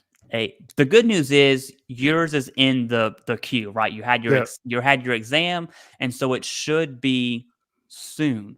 The issue is that soon word doesn't come with a time date group, right? Do you have anything to add to that? Expect to wait. It could be it could be working in now. It could be this time next year. I would, in the meantime, I would submit that FOIA request to get a copy, because you want to see exactly the remand. And like when the DT8 era, it's sort of like a remand, because that DRO is kicking it back to that VSO or RVSR. And so the judge is kicking it back to a regional office saying, hey, you guys screwed up. You need to do this, and this. And so when you get that, you can see if that FOIA request, if you get it and there's a 2507 medical request, that's the request for a CMP exam. So it's moving to the next stage. Then you got the CMP exam, you've had the CMP exam, and then it's going back to the regional office to get rated. And that's where it's going to sit. And it could be a week or it could be 1 year. Yeah, perfect. All right. Kenneth Franco says he did not ask me the important questions on the DBQ. I think that was in reference to the sinusitis discussion we had. One of 2 things, Franco, and I'm just going to be straight up with you, kind of blunt. The CMP examiner sucked, or you had evidence where the examiner then the examiner is good at that point. You had evidence and the examiner did their due diligence. My counter question to you is, what is your evidence, right? And that would kind of give a good indicator. I still wouldn't say you need to worry or freak out. The claim's already in the process. Just hang out, chill. If you know you did not submit evidence, you know what I would do? I would go get evidence and prepare for that appeal. And if that's the case, do that. But you're in the waiting game now. There's really nothing you can do about it except for prepare for the appeal. Do you have any thing to add to that? No, you're spot on. It's getting the evidence, being proactive. So when you Proactive, go yeah. back and submit that supplemental claim, you already have the new and relevant evidence, but still, that's where that claims folder come in. It's going to help you with that to be better prepared. But also go back and think about how you claimed it. And like Clay said, if it's under big three, what evidence was of record, under the 5 ways of service connection. And there's nothing wrong with taking a couple of steps back to go 10 steps forward. Okay. And it doesn't, when we say, the big three and this evidence, that's not a lot. You got to understand, what was your foundation? How did you claim it? What evidence was a record? And then you can get back on track if you didn't follow what Clay and I were talking about as it pertains to the evidence that's already in your file. Absolutely, for sure. All right, P47W. Okay, says I can't find the info, but what's the definition of constant systemic therapy when it involves skin conditions? Appreciate the info. I'll talk on skin conditions. I'll tell you straight up, I don't know the definition of constant systemic therapy, but I've had my fair share of skin treatments to involve creams, which absolutely suck. Also, if you do have creams in a skin condition, it's very likely that you can be awarded the clothing allowance. Just keep that in your back pocket the next time that pops up, right? And then one of the most common and very, very strong therapies for skin conditions is a medication called Accutane that has a ton of secondaries connected to Accutane. It's heavily regulated, not just by the VA, but by the medical community at large. And so if you're on Accutane, I would really start looking at other conditions that you may have stemming off of Accutane, because that would be a very solid, easy secondary to medication. Do you want to add to the... Yeah, I found it. It's in the M21-1. I love it. I use it like Google. The M21 states systemic therapy such as corticosteroids or other immunosuppressive drugs. The term systemic therapy that is contained in the general rating formula for the skin and in certain additional diagnostic codes under 38 CFR 4.118 refers to treatment that is administered through any route, orally, injection, couple of other ones, other than the skin. That's the definition. So if you think you meet that criteria, and that's why I tell people when they ask me a question and I'm like, I have to go look it up. It takes time. Use the M21-1. I think in my membership group, I gave a block of instruction on it. And Clay, when I first started my business, I used to give these classes for free. What makes a DBQ actionable sufficient? How to research the M21-1. Couldn't get anybody in the classes. I started charging $4.99, $9.99. You got people in there. And I'm talking about the same stuff. And I'm like, you gotta be kidding me. Use that M21-1, type these keywords in. And when Clay was reading the question, I just typed it in. Boom, there it is. There it is. And if you meet that criteria, where are you going to go and get evidence? There you go. Yeah. And most likely, if you meet that criteria, the diagnosis is there because you're in treatment. So really you're looking at the basis of connection. Is it secondary? Is it direct? Is it aggravation? All of those will kind of dictate what other evidence you need to get for your claim. So systemic therapy is no creams that you're applying, not like Bengay or something like that. You're injecting, having some type of, I know people with severe what is skin condition starts with an E? Eczema. Eczema. They take some type of steroid or some type of oral medication, and that meets that criteria. Yep. All right. Joe Polero, thank you very much. We definitely appreciate that. Eric Hinkle says, been doing all of my filings myself with only help from heroes like you two. Thanks for all you do. Thank you very much. You know, like I said, you can do it yourself. Appreciate it. Yeah. You can do it yourself. Just invest that time. You know, one thing I do like to say when the VA gets things right, believe it or not, the VA.gov and the veterans' ability to file their own claim, the VA got that right. Yeah. It is stupid easy to file a claim online. You don't even need to know a 526 or 95 or 96. It does it for you. Hey, what's the basis of service connection? Is this direct? Is it secondary? Is it an appeal? Are you disagreeing with a decision? And it walks you through that. So, you know what, Clay? I wouldn't submit if I did my claim. I wouldn't do it that way. I would not either, believe it or not. I would not. But it is easy. Yeah. Right. Yeah. They do make it easy. And I think it's a good system compared to when I first filed mine years ago. And that 526EZ online was like 20 pages. The reason why I wouldn't file it that way is because I want to keep a copy of it. And I would still want it housed on the VA's website. So when you do a quick submit claim, you log back in, it's there, and you have that physical copy, because I've seen veterans claims not go through. And there's not a record. They didn't get an email confirmation. So I would download the 526EZ on my computer, fill it out myself, sign it, print it out, sign it, or rescan it, upload it, and that way you have that copy. So if for some reason the system crashes, whatever, you got that and the email from Quick Submit. And we've actually used, when veterans would fax it in, I've actually used the effective date from that fax as data claim. You know, so you got a record. It's evidence, right? You got evidence that you filed that claim. Absolutely. And quick submit is just as easy. If you can upload a picture to Facebook, you can use quick submit. It's that easy, right? But the VA got those right. I like to, give props. It's easy to bash the VA, so I like to give props when props are due. River Parish Rattlers, what's up? Thank you very much. We definitely sounds like a mascot. All right. Akai says the letter doesn't. I provided all three things needed.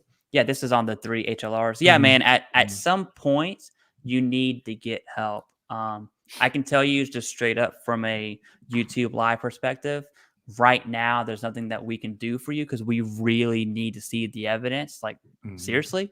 And when I say evidence, I mean the VBMS. What's in your C file is what we would need to see. Obviously, we can't do that. But at some point, you do need, once it gets to a certain level, you might want to consider reaching out to someone.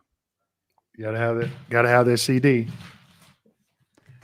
All right, Jason Silva. That's awesome that you have that right there.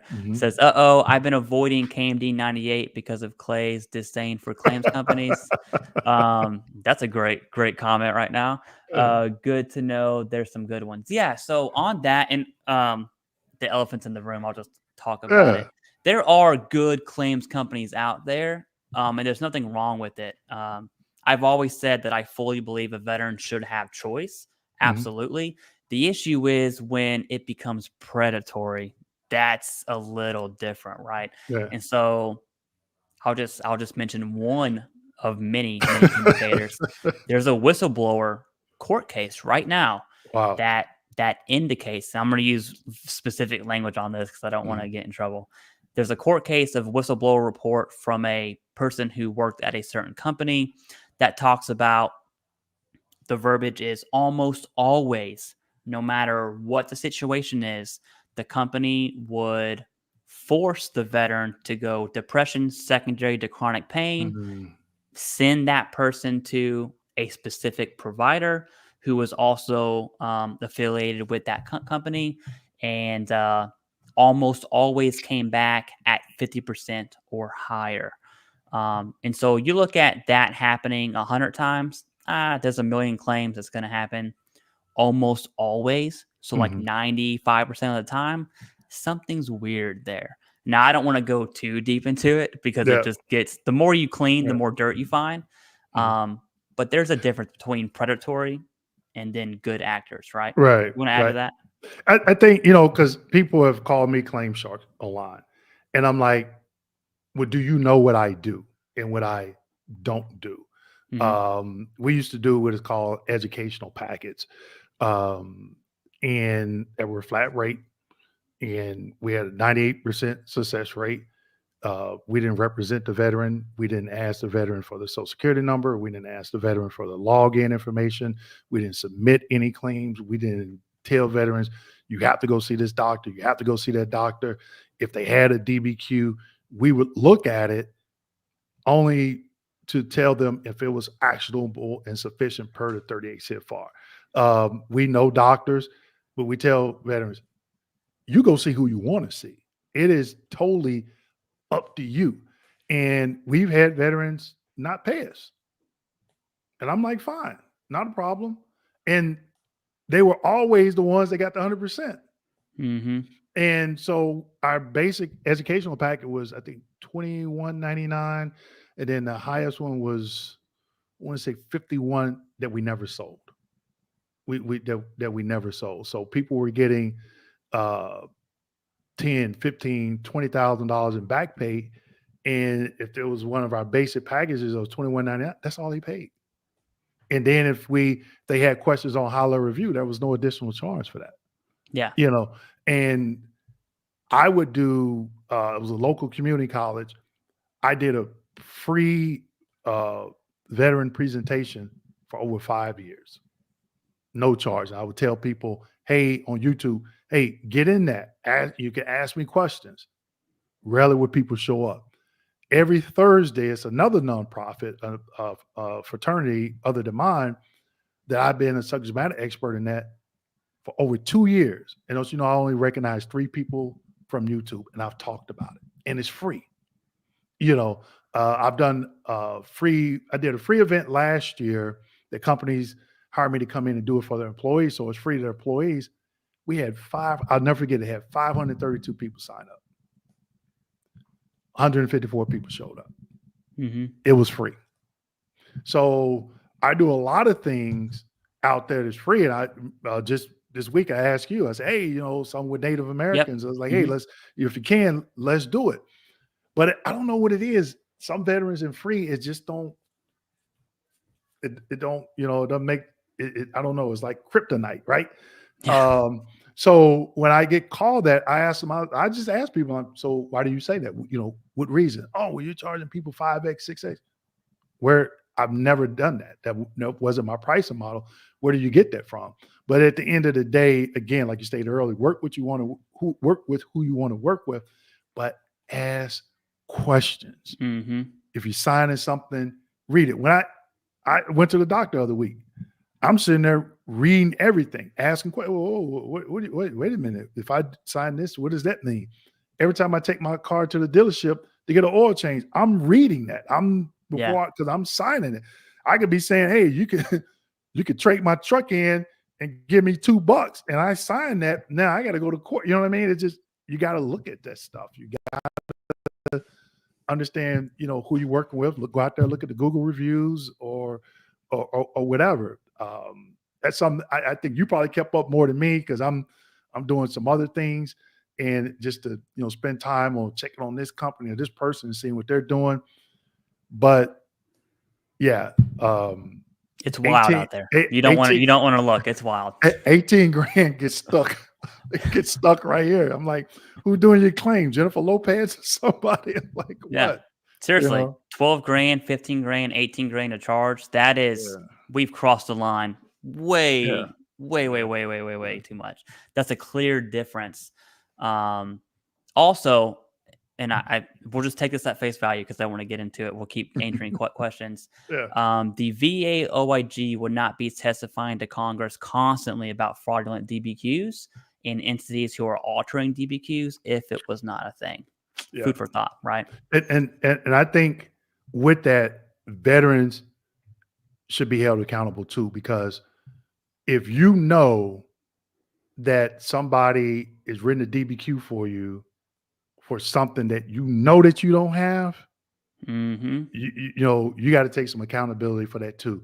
It's you know, you got to look at, you know, you just got to be smart. You know, I understand that you want to get service connected, you serve, you wore the uniform, and I have no doubt that you would be successful if you invest the time, read, you know, understand what you want to do. Where does it fall in that criteria? Go get the evidence. You can fight that all day long, and eventually it's going to land on somebody's desk that's an advocate, and you're going to win. Mm-hmm. But if you go out there and you know that you're having somebody complete a DBQ and just to be throwing something up against the wall, that could be a problem. Is what it is.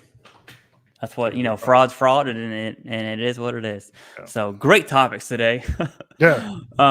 David Thompson says, between Clay's YouTube video and Dwayne's book, I worked hard and was awarded 100% P&T. Congrats. We're definitely glad to just be a part of that journey with you. My mental health rating was secondary to my DDD. That's also extremely common. That's the depression secondary to chronic pain I had just mentioned. Will my mental health rating be reviewed since it's attached to a permanent condition? Two things here. A condition that's static has no bearing on the other condition, right? Once it's service connected, it's Clay, can you say it again, please? Just say it again. Say it again. If you have a static condition or a non-static condition and you get something secondary, once service connection is established, that no longer matters. It's individual, right? One. Two, your P&T, which means your static conditions are at least 95%. I'm willing to bet all of your conditions are static. You can relax, dude. You made it. You're good. You're fine. What did that drill sergeant say in Full Metal Jacket? 0500. You made it. Yeah.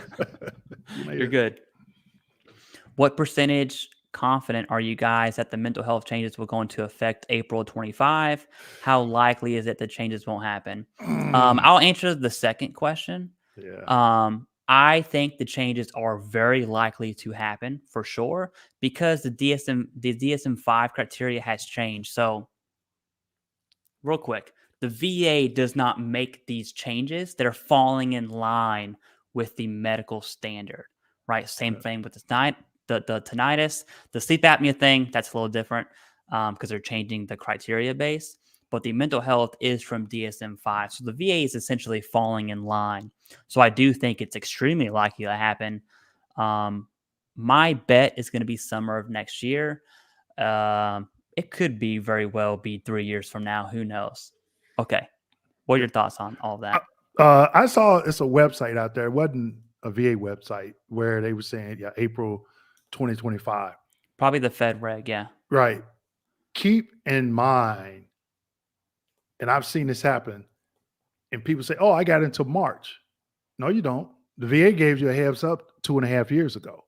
People have been talking about this on YouTube. So you had 2 years to get tinnitus. If you don't get it by next April, let's just say, if they do implement it then, that's on you.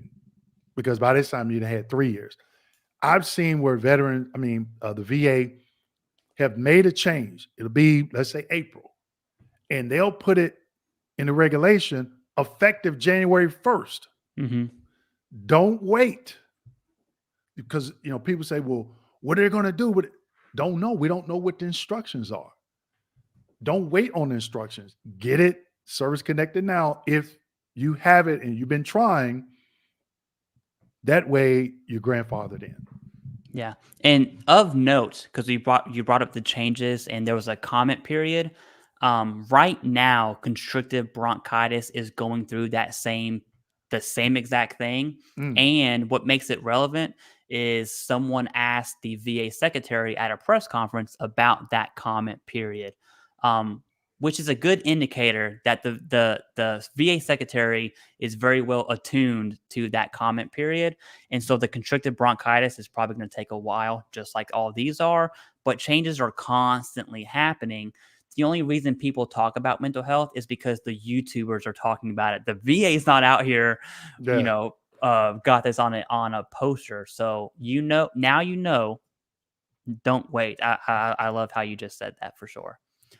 Drew Beal, thank you very much. We definitely appreciate that. Ricardo Barberry says, does an examiner have to be licensed to do a CMP by the state they're doing their exam in? The answer is yes, and the answer is the CMP examiners have a process through the VA to be a CMP examiner. It's not like I want to be an examiner. Okay. A friend who had an examiner out of state license was expired in the state, but they were licensed from a different state. That's because it's not healthcare. Right. It's a legal exam. And so the answer is yes, no, depending on talking about the VA or the actual state. Do you have any thing to add to that? No, you nailed it. The only thing, some VA employees are using that 100-mile, I don't even call it a 100-mile rule, which I totally disagree with, because I've known veterans to go to a CMP examiner over 100 miles away. Mm-hmm. So it's like a contradiction. And the one way to combat that on high-level review, especially during COVID, a lot of people start doing online, especially mental health, start doing online mental health therapy. If you move from LA to go to Chicago or DC or New York, somewhere on the East Coast, right? You may want to keep that same examiner in LA just because you feel comfortable, and you may be doing it by video. That is okay. And there's special instructions on when a video exam can be conducted and when it can't. So definitely make sure you understand that, especially if the rater puts pen to paper about that 100-mile rule. I would combat that every time. I think that is so, I'll just say stupid. I don't know what else to call it. I could not agree more. And it's funny you mentioned the 100-mile rule, because that's also an indicator of fraud the VA OIG uses, which is one I actually disagree with as well. Mm-hmm. Because I don't want to call it the VFW too hard here. Someone had a CMP exam that was 62 miles away, which sucks. And that person had made some calls to friends in high places, like the SCS of CMP exams, to get that rescheduled, because he has the contacts that not everyone else has. Yeah. After that, I was like, hey, if you had a long CMP exam, send me what you have. I would love to share that. I had many veterans send me CMP exam requests or CMP scheduled appointments over 100 miles. And the highest one, Dwayne, was 168 miles away. Could you imagine for a CMP exam? And that's probably going to last 5 minutes, by the way, driving 168 miles one way. It's great. Dude, reimbursement or not, that's unsat. That should not be the case. When DBQs first came out, I was working at the VA, and I remember seeing, and this doctor, his name just came in my head. I don't want to say this online. But it was veterans here. I'm in the Tampa area, and they were getting DBQs done out of Puerto Rico. And we had a training, and they were like, yeah, you can use them. It's just make sure they're sufficient. Mm-hmm. And we would look at it. And one thing that I look for, it's been times I didn't even look at the doctor's MPI number. Russian. But if I saw something, I think one time I called the number and I just asked, do you have a doctor there on staff by this name? They said, yep. And that was it, because that doctor can't give me any information, especially if you haven't completed a medical release. So there's references that states, call the doctor and have them to, if there's any inaccuracies you feel on the DBQ, call the doctor and get clarification. That doctor shouldn't talk to you if you haven't given them permission. Mm-hmm. So even though the VA says, yeah, VA employee, go do this, or you can do it, but you may not get the answers that you want. But yeah, so we had doctors, in Puerto Rico, and I just looked it up, and they were certified, in Puerto Rico, and I was like, okay, and training department said, yeah, use it, and we used it. And I think most trainers will say, even if it's over 100 miles, they will say, yeah, go ahead and use it. But, for veterans, and I've seen veterans say, well, I'm flying to go see this doctor. It's perfectly fine. But again, like you said earlier, fraud, if somebody's doing something and, if it quacks like a duck, it's a duck. Okay. Just use your better judgment. And if you feel that it's fraud, just, hey, just go to your private doctor and say, hey, this is what I need. Can you help? And they may say, yeah, and you may have to just pay a copay, but again, just stay away from anything that's like, if it's too good to be true, then it is. Yeah. I'm just imagining what it's like to be a physician in Puerto Rico, making bank in Puerto Rico, right? Dude, they figured out the cheat code right there. Yeah. That's it. This was years ago. This is about 15. I won't say 15, but yeah, it's been years ago. And like I said, the quality department was like, yeah, you can use it, yeah. So I'll just leave it there. All right. Van Glorious says, Operation Desert Storm Vet, thank you for your service there. I've never filed a claim. Well, you're in the right place, dude. Okay. I've suffered from mental health since leaving military. Is it too late? Did I wait too long? The answer is no to both. Okay. However, and I want your thoughts on this, Dwayne. When I look at significant time gaps, because we're talking early 90s right now, when I'm looking at significant time gaps, first, I'm always preaching evidence-based claims, submit evidence with your claims. Yep. But that time gap kind of exacerbates that. You really need to submit evidence with your claim because you're also combating continuity of symptoms. You're going to want a statement that talks about continuity of symptoms. And since you are filing a claim for mental health, don't just go one claim. Really look at what is currently diagnosed, what stems from service, and then get everything all out at once. What are your thoughts, Dwayne? When I rated, and I can say several other raters on my team, mental health, Operation Desert Storm, I'm claiming PTSD due to fear of hostile military terrorist activity. I'm looking at the DD-214 or the Army, we call them 201 files, something to show that you were there. I'm scheduling an exam. Now, the examiner is going to be looking at what you just said, that time period. And again, and I had to explain this to my CMP examiner, my first one. He said, Dwayne, you only seen in service a couple of times for this condition. And, a couple of times outside of service, and you've been out X amount of years. I'm like, hey, look, I was in a combat unit. I couldn't say time out. Let me go get this documented. And it was pressure on me all the time. Suck it up, drive on, suck it up. You run in and you hood and all this other stuff and, trying to be Rambo and you're just sucking it up. And I told him, I was like, and still I don't go to the doctor when something hurts. If I did, I would probably be in the doctor's office weekly about something. I said, so that's the mentality I had in the service. And I still have that mentality. Like Rambo said, you just can't turn it off. That's something that at least for me, I couldn't turn it off. I still suck it up. If I'm doing yard work or something, my knee gets to hurt. I'm like, well, another hour, you can explain it that way, but you have to be thinking of that way, especially when there's that gap.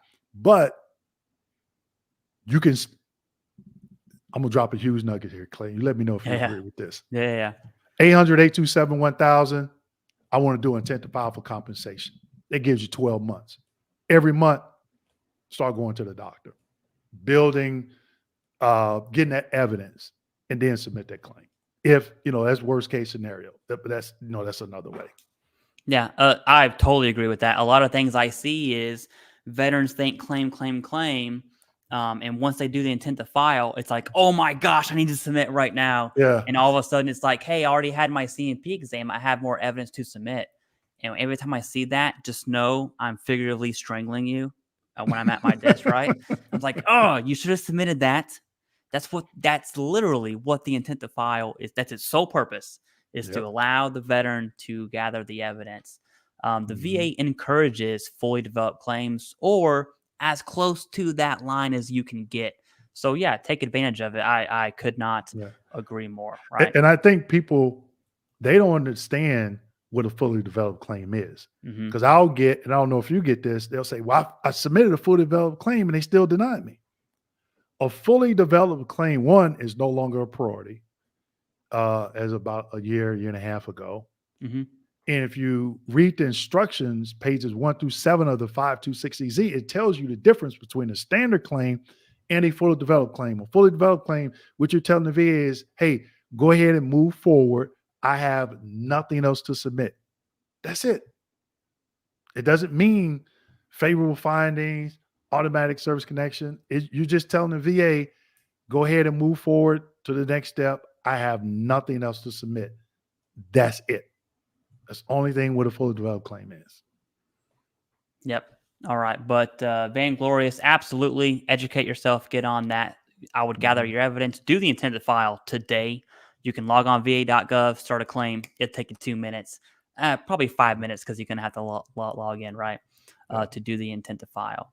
All right. John McDonough, are you related to Dennis McDonough? That's my first question, right? Thank you very much. I definitely appreciate that for sure. All right, Kendra Jones, thank you very much. We appreciate that. Michael McCaffrey, thank you.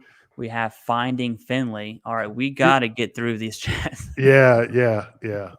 All right. Do you have a hard stop time? Just no. Okay. No. You know, me and David, we 12 hours. We did. Yeah. Hey, that's I can't.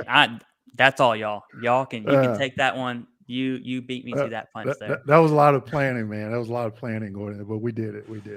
All right. You know what? That might be what we have to do because we have 431 chats that I haven't even looked at and 63 chats 63 of super chats. Yeah, we could do I call it a when Dave and I do it, I call it a speed round. Yes, we're gonna have to go through these. Yeah. All right, Mr. Yodi says deployed to UAE and Bahrain 6 months each around the burn pit as a heavy duty vehicle mechanic, fuels hydraulic. I explain it to them. I don't know what your question is here, but I can tell you this: you do rate the conditions under the PACT Act, right?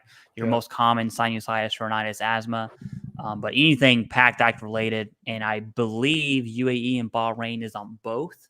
The they are 90 timeline and the post 9/11 timeline. So you should, presumption is not going to be an issue for you. Yeah. All right. Secret Sauce says, nah, KMD98 is the OG for me. I first discovered him. Okay. Then I found Clay. Awesome. And Dr. Sharma. Dr. Sharma is a psychiatrist. Yeah. This is crazy. I've been waiting for you two to collaborate for a long time. Well, hey, we're here. You have it. Yeah. We are definitely here. Yeah. Thanks for the support. Okay, Jesus UCSB. Okay, you guys are cool. I'm a tanker. I saw my claim is at rating stage. CMP examiner told me you were definitely full of evidence. That is a amazing indicator. If your examiner, one, they shouldn't really be saying that, to be honest with you. Yeah. But if your examiner is saying that, that tells me they're probably seasoned a little bit, okay?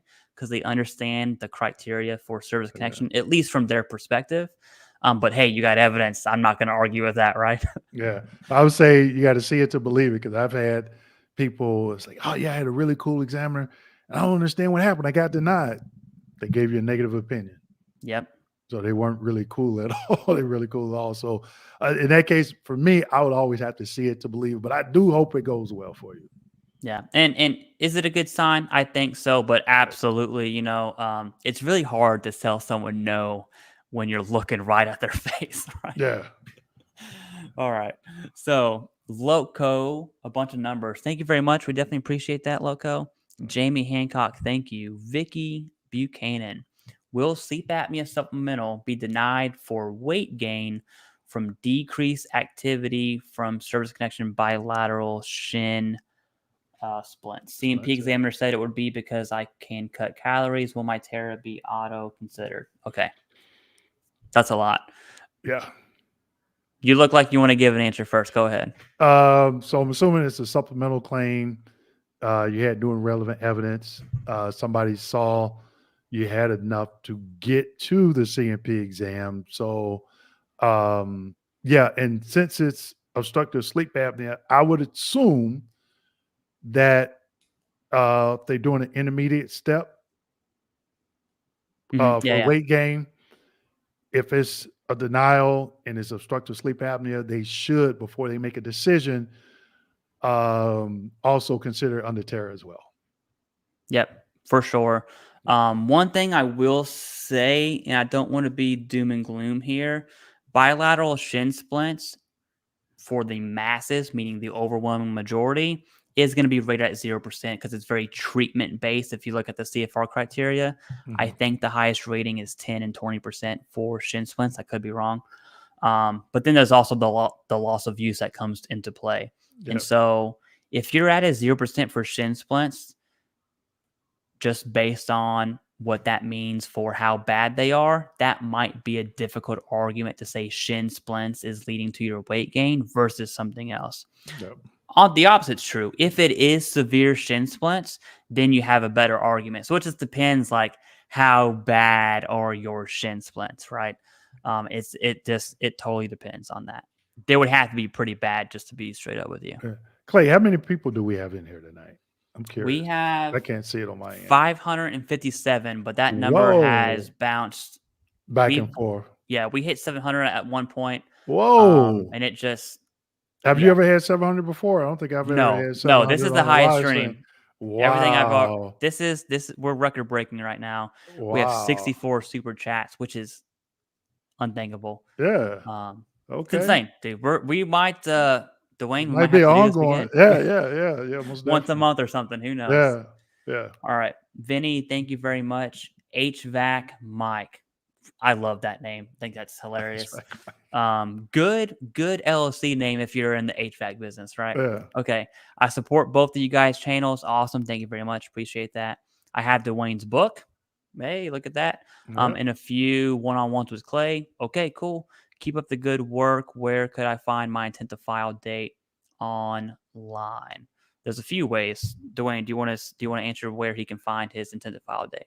Yeah, so you should be able to go to va.gov. I did a video how to log in, and they should have sent you a document. And if you no longer have that document, you could go log in. And forgive me if I can't. I know it's va.gov, but I don't know which link to click on. And you can download every document that the VA has ever sent you. Yep. And that document should be in there about the intent to file date, especially if you call the 800 number and you did it. You should have gotten something a couple weeks later in the mail, but if you misplace it, that would probably be the quickest way you can get that information. Yep. I was going to say call the VA would be the fastest. And on top of logging in and finding your claim tracker or a claim letter, or whatever it is they call it, you can use it through the app, or you can just file a claim online. And then the first page will tell you what your intent to file date is. Okay. Right then and there. Right. And if you don't have one, then that becomes your intent to file date. Do you know because I know it used to be if you don't complete that application, that would be intent to file date.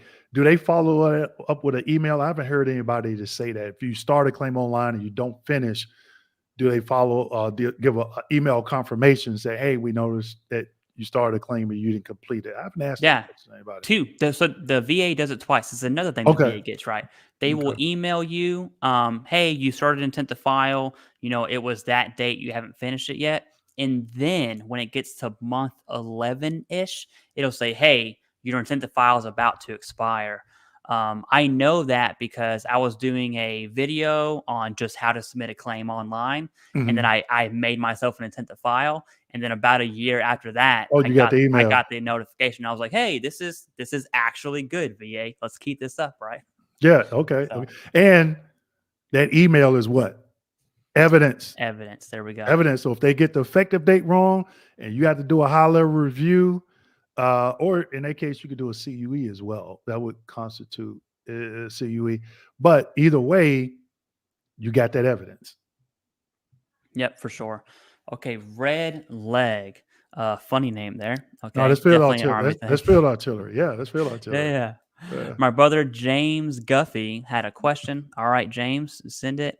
What can he do if the Army's Department of Health told him some of his medical records are blacklisted? That's a little weird. I know you were in the Army, so Yeah. I'd like you to take that, and then I'll kind of give my 2 cents. The M21-1 is clear. Like, you have sensitive 6, which are VHA employees. Sensitive 7 is VBA employees, and then you have sensitive 8, I believe, or 10. So, like the president, Congress people, only certain people are allowed. That I think there's sensitive 8 or maybe 10 or something like that.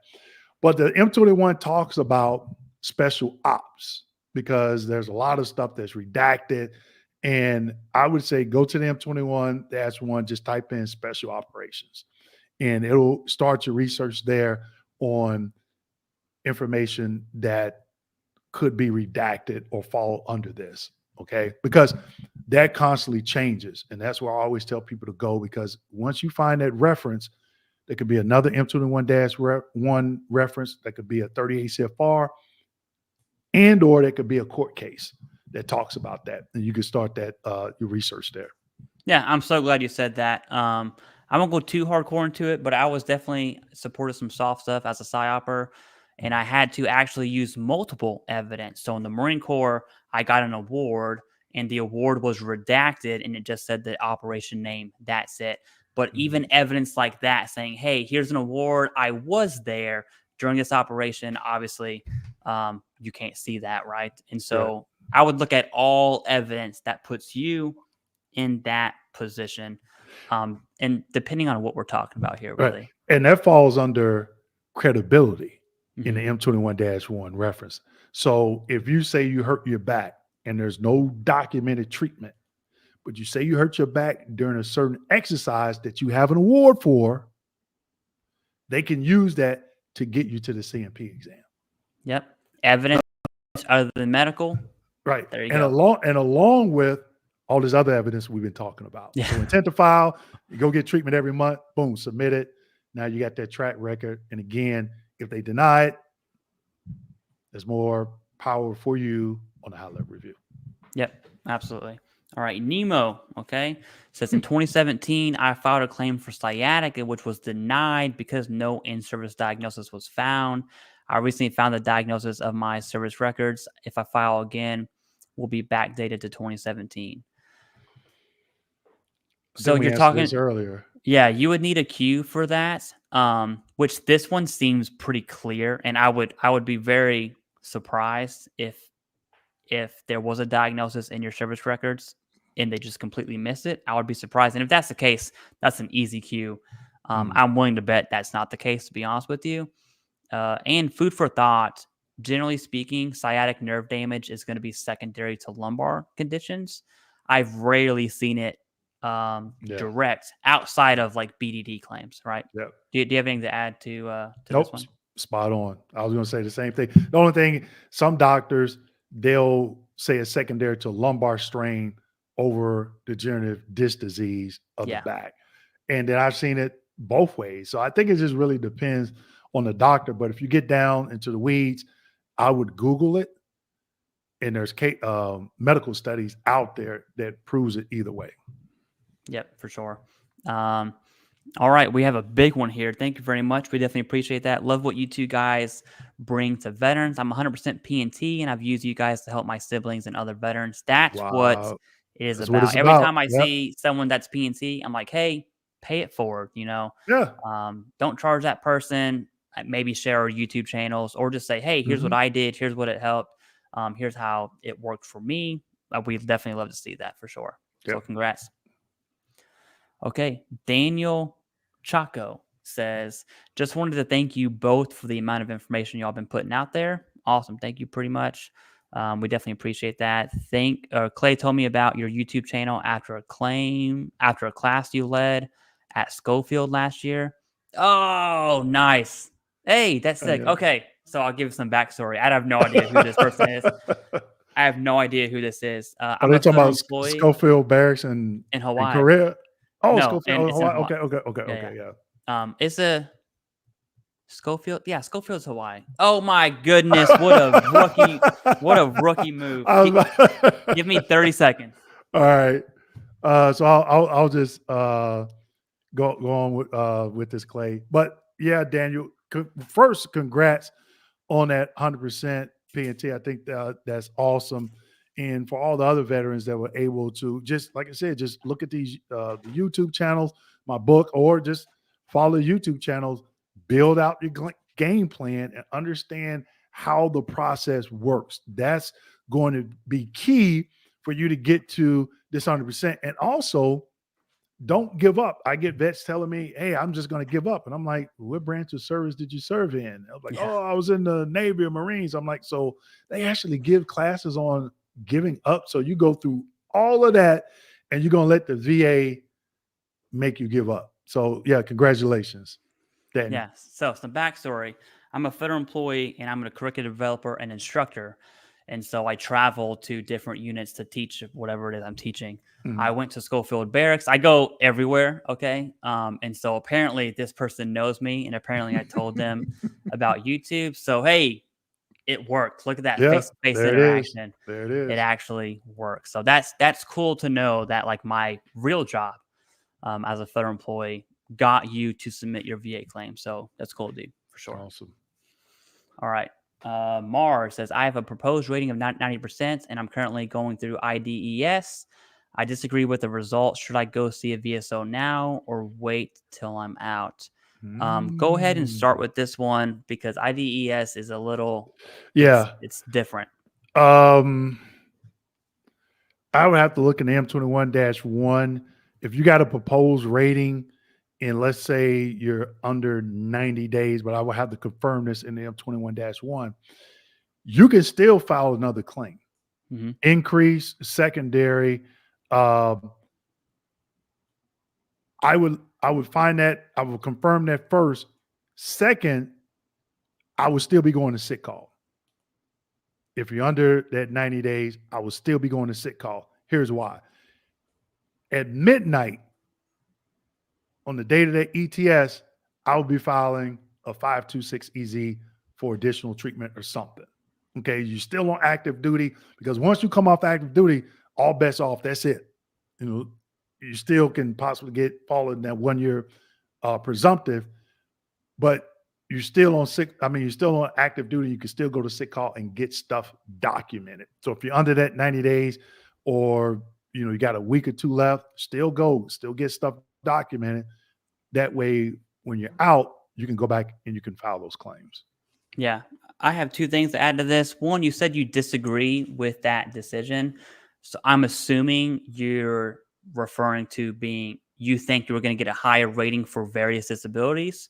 Mm-hmm. And that's the assumption, right? And so if that's the case, exactly what Dwayne just said, go to sick call. So let's say you're at 30% for mental health. You think you should be at 50.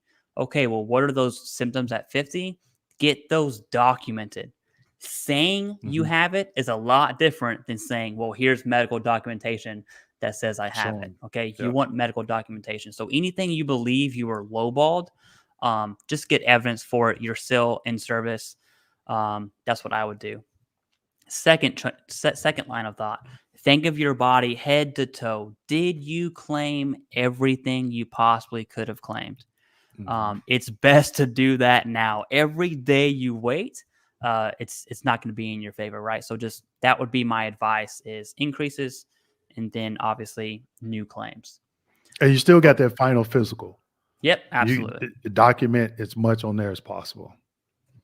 All right, Jorge Gayton, sorry, dude, says, thanks for the help you guys provide to all the vets out there struggling and dispelling the stigma around mental health and asking for help. Thank you. Hey, thank you. We definitely appreciate that. All right, D. Nye, the science guy. I don't know, something like that. Thank you, dude. We appreciate that. All right, Benny G says, you're good. Go Navy. Great content. Hey, what's going on, Benny? You still over there in Germany or Hawaii? Yeah, I know who that is. Awesome. All right. Jeff says, if your children are awarded Chapter 35 benefits, do you have to stop the dependent allowance on the VBA? It does happen.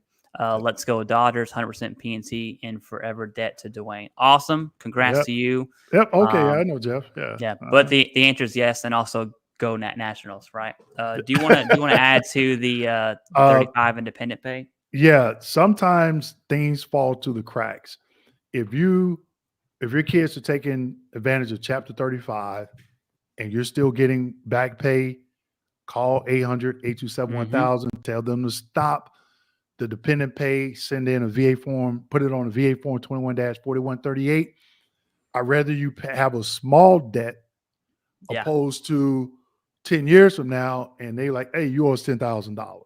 Okay. You cannot double dip. It's not worth it. Just even it may take them 6 or 7 months and you still owe that money, but you know it. So you can prepare for it. You don't want it to come out of left field and you have a debt, because what they're going to do, if you owe 10 grand and you're 100%, you're getting paid up to $4 grand or whatever, 37,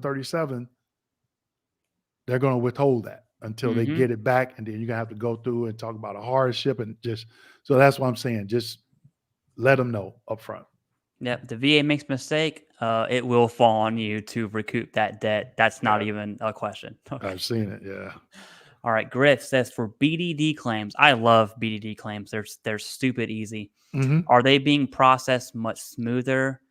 I wouldn't say that about BDD claims at all. I've been watching all your videos. Mr. Kimball, thank you for your service. 11 Bravo, Staff Strong. Yeah. Go ahead. Take that away.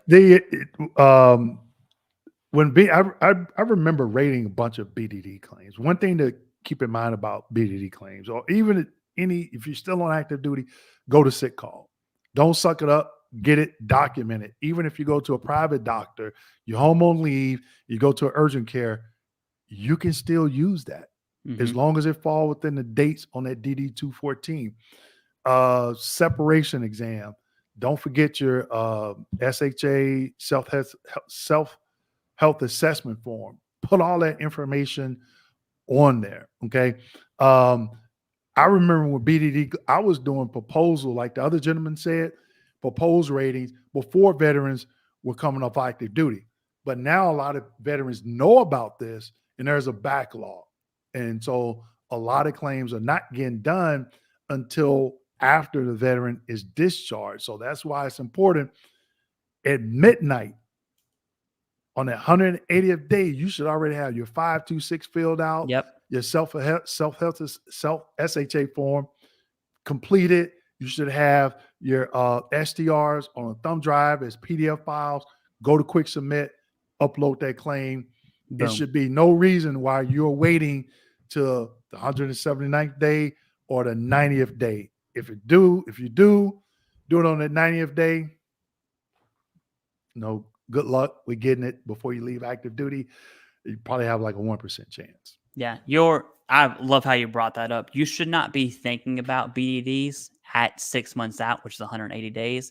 You should be thinking about BDDs 1 year out. Then you have 6 months to plan, do whatever you need to do, go to sick call, and then on that 180th day, like clockwork.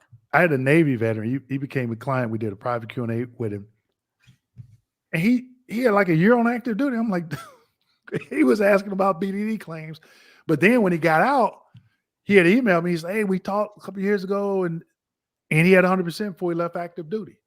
So he was like, "I got 3 years before it's time for me to ETS." I was like, "Okay." I was like, "That's kind of weird," but it's a little weird. Yeah, he was like, when we had the conversation, and I told him the same thing. Told this gentleman, get it documented on the 180th day, and that's exactly what he did, and it worked. Yep. Evidence is king when it comes to feasibility claims. All right, Eric Hinkle, thank you very much. Says, do I need an intent to file on secondaries while waiting for a copy of my CMP exam, or do they go back to the date of primary for back pay? No, not at all. I think you're kind of mushing supplemental claims and secondaries together when they're completely separate. That's probably what's happening.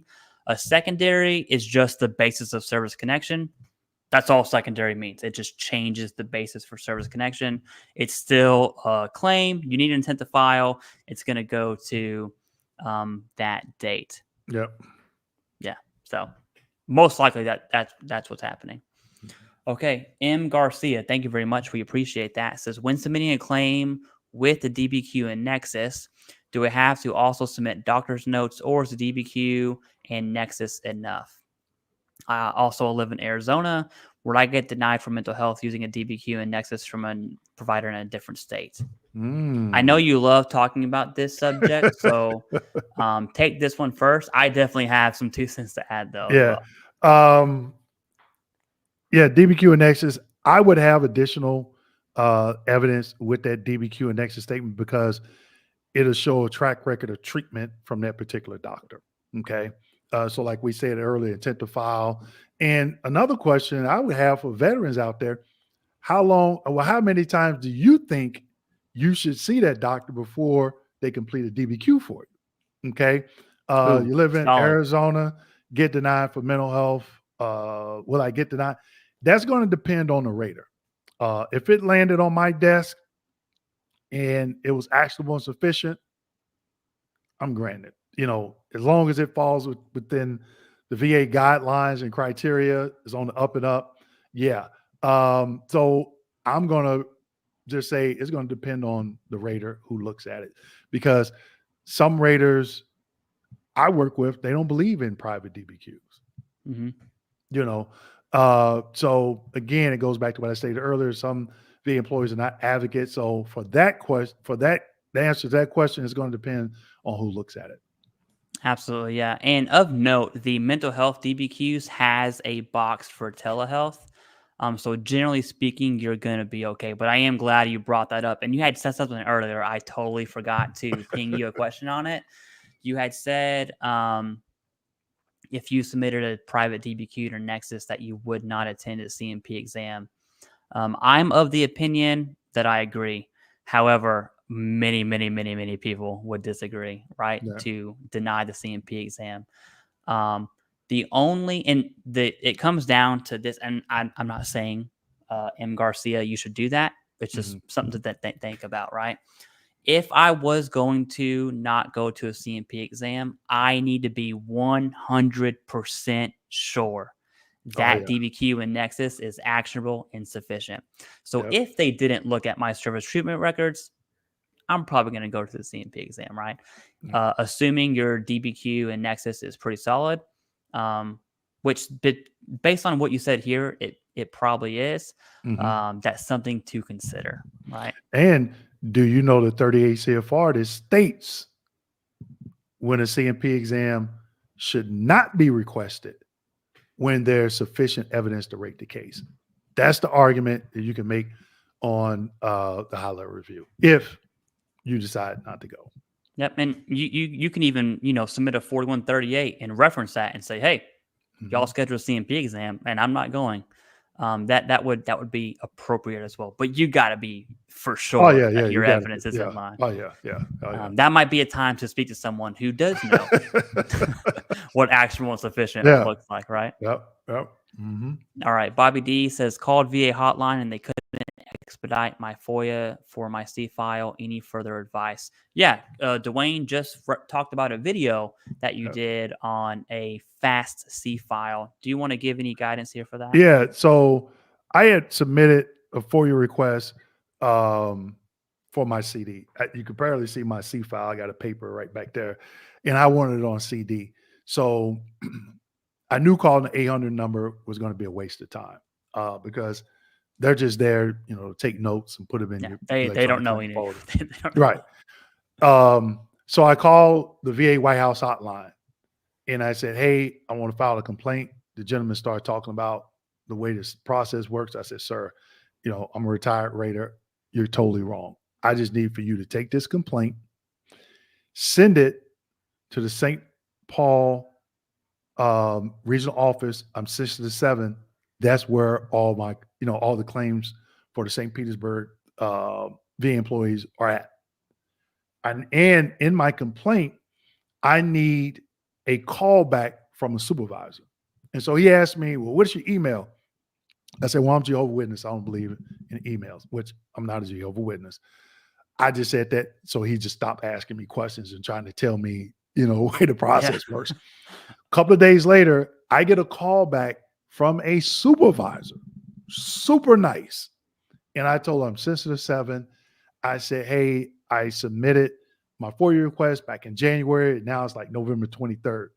I said, and I would like my CD to be expedited. She said, well, we have 10 days to get it to you. And I said, ma'am, I said, I'm glad you said that. I said, I'm from Southeast Missouri, small country town. I said, but let me know if my arithmetic is right.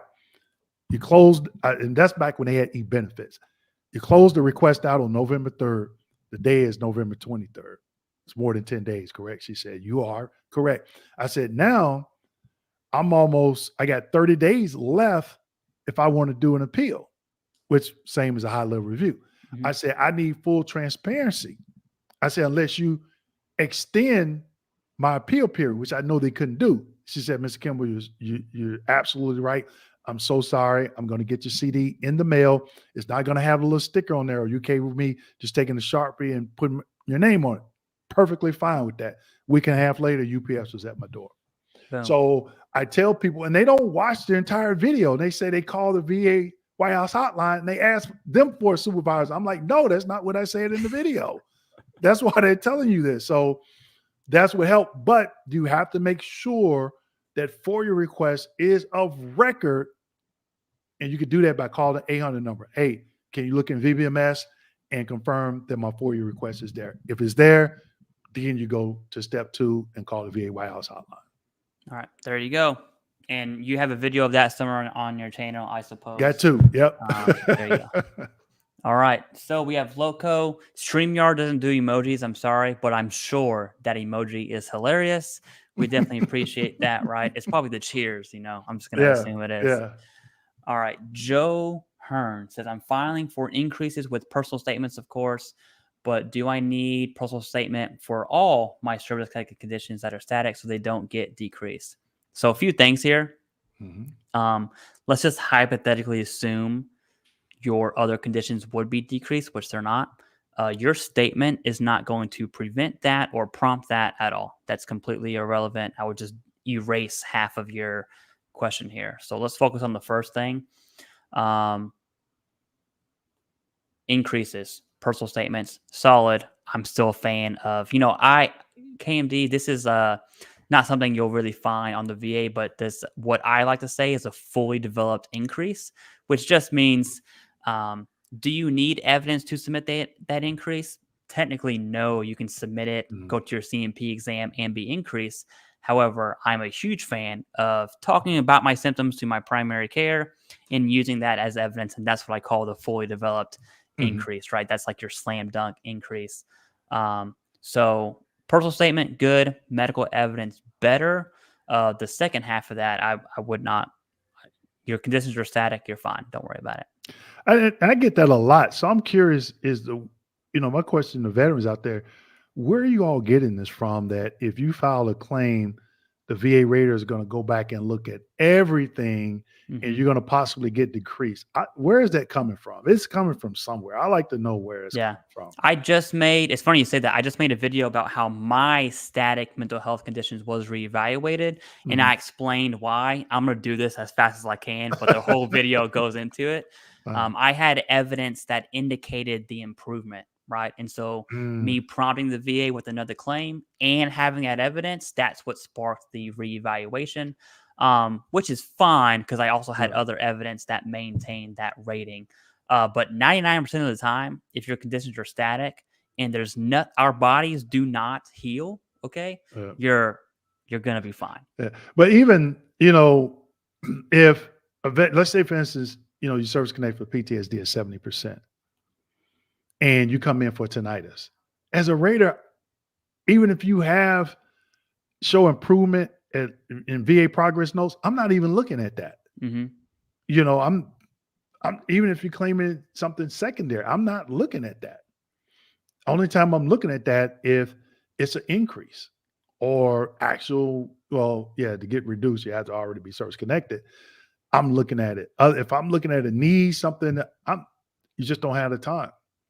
And there's Yeah. nothing in the regulation that requires the VA employee to do it unless they see something like, obviously, like fraud or something like, fraud or something like that.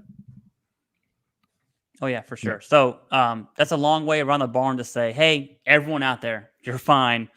Don't worry about it. Yeah. Seriously. Okay. River Parish Rattlers. Thank you again. This is the second time we've seen you on here. We definitely appreciate that. Mm-hmm. Been set up for phone call ACE exam for deferred migraine secondary to sinusitis. Okay. Think this is to assist with my rating or reason to deny. Otherwise, what's the point of calling me? Yeah, that's a loaded question there. Yeah. Yeah. So I will say this. I don't really like ACE exams at all, but generally speaking, what that means is it only requires the opinion, nothing else, generally speaking. Since they called you, I would actually take that as a good sign, because that at least tells me the examiner has a question and they want to confirm something with you at a baseline indicator. I think that's a good sign. Does it have anything to do with service connection or not? It does not. Right? Those two things are not correlated at all. Do you want to say anything about ACEs? Yeah. I hate them. Yeah. I know hate is a strong word, because if you don't get any treatment at the VA, how does that doctor know your migraines interfere with your employment? Now, in the book, I talk about example wording. I would think that you would have that in there, right? Yeah. But at a minimum, they should call you and ask you that question. But more so to you, River Parish Rattlers, can you reasonably articulate your symptomology as to how your service-connected sinusitis has caused your migraines? Do you know the criteria for the 0, 10, 30, 50% for migraines? Do you know the definition of economic inadaptability? Do you know the definition of prostrating? Do you know the definition of completely prostrating? Do you know some of the examples that you can present as evidence for each one of those criteria? Yeah. And the good news about sinusitis is headaches, migraines is a part of that 50% criteria for other symptoms outside of surgery, however the criteria is worded. So the secondary connection exists somewhere. So you have that going for you, but everything KMD just said for sure. All right. Patrick says, good evening, gents. Previously denied claim. I have documents with my private doctor for an injury occurred during my reserve time, but no documentations in my STR. Is it possible to get service connected? Doctor agrees it was caused by service. What do you? So I think reserves and guard get shafted more than any other, more than active duty. Okay, Tough it's not claims even. to rate. Yeah. Tough claims to rate. LOD, line of duty. If you don't have, because you have active duty, you have active duty for training, and then you have inactive duty for training. Inactive duty for training is the 2 days a month. Active duty for training is the 2 weeks, or some specialty school. If you go over 2 weeks and you don't get a DOD DD 214. Now, there's about 4 or 5 conditions in the M21-1. I haven't talked about it on any of my YouTube videos. I haven't seen anybody else talk about it, but they're cardiovascular. And you can get service connected for those during inactive duty for training to include a reasonable amount of time traveling to and from drill. And people don't even know it. Other than that, if you're still in the guard or reserve and you get injured during that 2 weeks, make sure your command does an LOD. It's still not a guarantee, but that's going to get you to second base, which is that CMP exam. Yeah. And based on what you have here, you have an argument, right?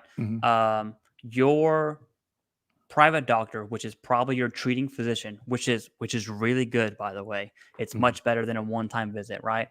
I would ask your private doctor to write a Nexus, right? They already agree it's caused by service. Absolutely try to get them to complete a DBQ and a Nexus, especially for reserves, which it seems like it's going to be easy for you because they are your treating physician. Right. And when it's your primary, they're more prone, especially in the private world, they're more prone to support you with that, right? Versus a one-time visit, they might be hesitant. Right. And in that rationale, they need to not only state subjective. So when you say doctor agrees it was caused by service, is that based off your subjective statement or your subjective statement and objective evidence Yeah. reviewed that we talked about earlier? Okay. If they put that in there, that's a strong nexus. But if they don't, and they just go off of what you tell them, because then is it active duty for training, and active duty for training? So just make sure you understand that. Absolutely. All right. And we have Mick Fielster. I love that name. It's so hilarious. The name when I do streams, one of my favorite things is just to look at everyone's Look at the names. Okay. Reservist deployed in a combat zone. Another reserve question. Okay. Been to medical for injuries, running multiple incoming attacks. Is that enough for PTSD? Yeah. Absolutely. If I'm going to assume your life was in danger there, that seems like a pretty solid stressor. I'm also going to assume you never submitted that claim, because if you did, it would probably be an easy claim. Based on this comment right here, I'm making some assumptions, right? No behavioral health on compound to document anything. You have the PTSD is a different story. There's a different process with that. According to the -1, I'm sure you can speak better on that. But it seems, based on this comment alone, you have the stressors. You probably have multiple stressors. I would get a current diagnosis and submit the claim, and I wouldn't even worry about it. But the big question is, can you reasonably articulate your symptomology, PTSD being a combat, as it pertains to social and occupational impairment? Yeah. That's it. Because I've seen veterans go in there and say, oh, I got divorced. Oh, it's not due to your 20 deployments between Iraq, Kuwait, and Afghanistan. It's due to that divorce. Not saying not to go in there and say you weren't divorced, but it goes back to when you were there, and again, how you claim it. If you're saying, like you said, Clay, if you were in fear for your life. So if you base it on fear, hey, I was QRF for, Navy SEALs, special ops, and, they would, QRF, quick reactionary force, you had to go pick them up, whatever, it was a hot LZ. You got to be able to explain that. And then how has it affected you since service on your job and in your personal life? Absolutely. I'll give an example of that for PTSD specifically. If you're having reoccurring thoughts and nightmares, that would be a solid symptom linking straight to PTSD versus like your dad beat you or you're divorced or, fill in the blank with everything that happens in life. Okay. All right. Jazzu06. Okay. I've been, see, it's hilarious. I've been service connected for 8 years. I've had a re-exam I've never had a re-exam in that time. Should I expect a re-exam at some point? I would say 8 years, you're probably good to go. But also, again, this would let me know that the veteran is not educated on routine future exams. Because in the rating decision, and I did a video on this, in any narrative for any condition, it'll say, since there's a likelihood of improvement, that means that condition is not static. So you have to read these rating decisions, and people don't know the difference between a rating decision and a notification letter. And I give an example of the first page of each one of those, because those two documents come in the same packet. One is completed by the VSR. The other one is completed by the RVSR. You have to take the time to read these rating decisions. I'm telling you, because I'm just waiting on, I was waiting on one to say, hey, VA set up a date with you, with Beyonce and J-Lo, and they put it in the rating decision. I'm not going to miss that, So you have to read these rating decisions. And if you don't understand them, reach out to Clay, reach out to me, somebody that knows how to read them to explain the verbiage that's in them. Trust me, you will not go wrong. Yeah, I love you how you said that, because the VA tells you have a routine future exam. They're not hiding that information from you. So every time someone asks, I'm like, well, did you read your decision letter? The answer is no, obviously. And the answer is there, right? But that goes back to the 2 to 5 year rule. That will be your exam date. Probably it can be less than 2 years sometimes. But then you have your 10-year rule with service connection, then your 20-year rule with the rating. So, but you know how to speed that 2 5 years up, right? You can speed How's it that? up. File for increase the next day. Yeah. You get that, and that will satisfy that RFP. You don't have to wait that 2 or 5 years. I did RVSR hearings, and they be like, "Well, how do you want to do it right now, Phil? Let's do it right now." Mhm. Can I do it? Yeah. So you don't have to wait. Even cancer, I wouldn't put 12 months. I would put 6 months. Just because sometimes the veteran is terminal. So I want to go ahead and give them Yeah, that yeah. chapter 35 and let them, live the rest of their life out. Absolutely. All right. Tactic 9 says, I'm 100% PNT. Congrats. But I used one of the vultures. Didn't know any better. My claim is legit. But with all the hoopla going on, do I need to worry since I use one of the vulture claim companies? I don't think so. And you would, I'm going to say it like this, and I assume that stems off of our previous conversation. Mhm. If you know you are service connected for something that you know you don't have, that's not something you're going to be like, oh, what? Yeah. Like you're going to know that. Now, based on what you said, that it's legit, you have nothing to worry about, right? Thinking about claims companies, especially the predatory ones, I really don't like them. But the objective fact is, do they help veterans get service connected? The answer is yes. It's Mhm. subjectively yes. And so not all claims companies are committing fraud. The likelihood to do that when they're incentivized with the highest rating increases. That's what I'm trying to say. Do you have anything to add to that? It's Yeah. definitely a deep subject. Yeah, I got a question for you, Clay, because you said predatory before, and I've seen, I've had, like I said earlier, people call me claim SARC. Predatory. What are some of the? Can you give an example? Because I hear it, but I'm like I don't keep up with it just because I'm like Yeah. I got to be in the M21-1 and other stuff. Oh, dude, you're speaking Can, my language now. You're can good. can you give some examples? Educate me on what are some of the things that you consider predatory? Yeah, so it's super subjective, right? So what I would consider a predatory claim shark, someone who's charging crazy fees like 12 grand, 15 grand, Mm-hmm. that's a hard no. Hard no every single day. I don't care what's going on, 12 grand, 15 grand. I seen a charge of 22 grand. That was just Wow. insane. Okay. Insane. That's one example. The other example, and it's not just claim companies, it's also attorneys. So when the PAC that came out, and it was effective, January 23, I think was the effective date. It was passed in August of 22. Yeah. There were attorneys that were charging 33.3% for appeals on sinusitis and rhinitis. And it's like, well, that's a little predatory because there's no work that needs to be done because it's presumptive. You're literally just submitting the supplemental, right? And so so attorneys can be predatory. And then obviously charging 15 grand for a veteran coming off of a BDD claim, that's a no-go for me as well. And I see that happen all the time. And the reason I'll speak on BDD claims is because BDDs are stupid easy. And I mean that. For service connection, BDD claims are stupid easy. For a company to charge a veteran 15 grand to go from 0 to 100, especially in the post 9/11 era we're in, I just can't. I cannot get on board with that, right? Right.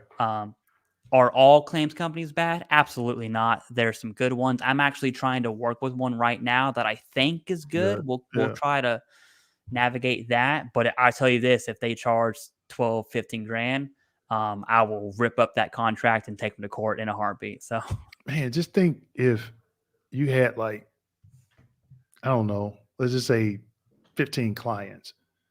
You charge each one 15 grand. Man, that falls on the big business yeah. right there. It was something that I was going to say about shoot, what was it?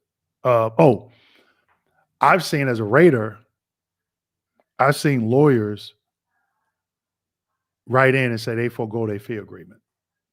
They waive their fee. So we already know they're going above and beyond that 20% for the veteran.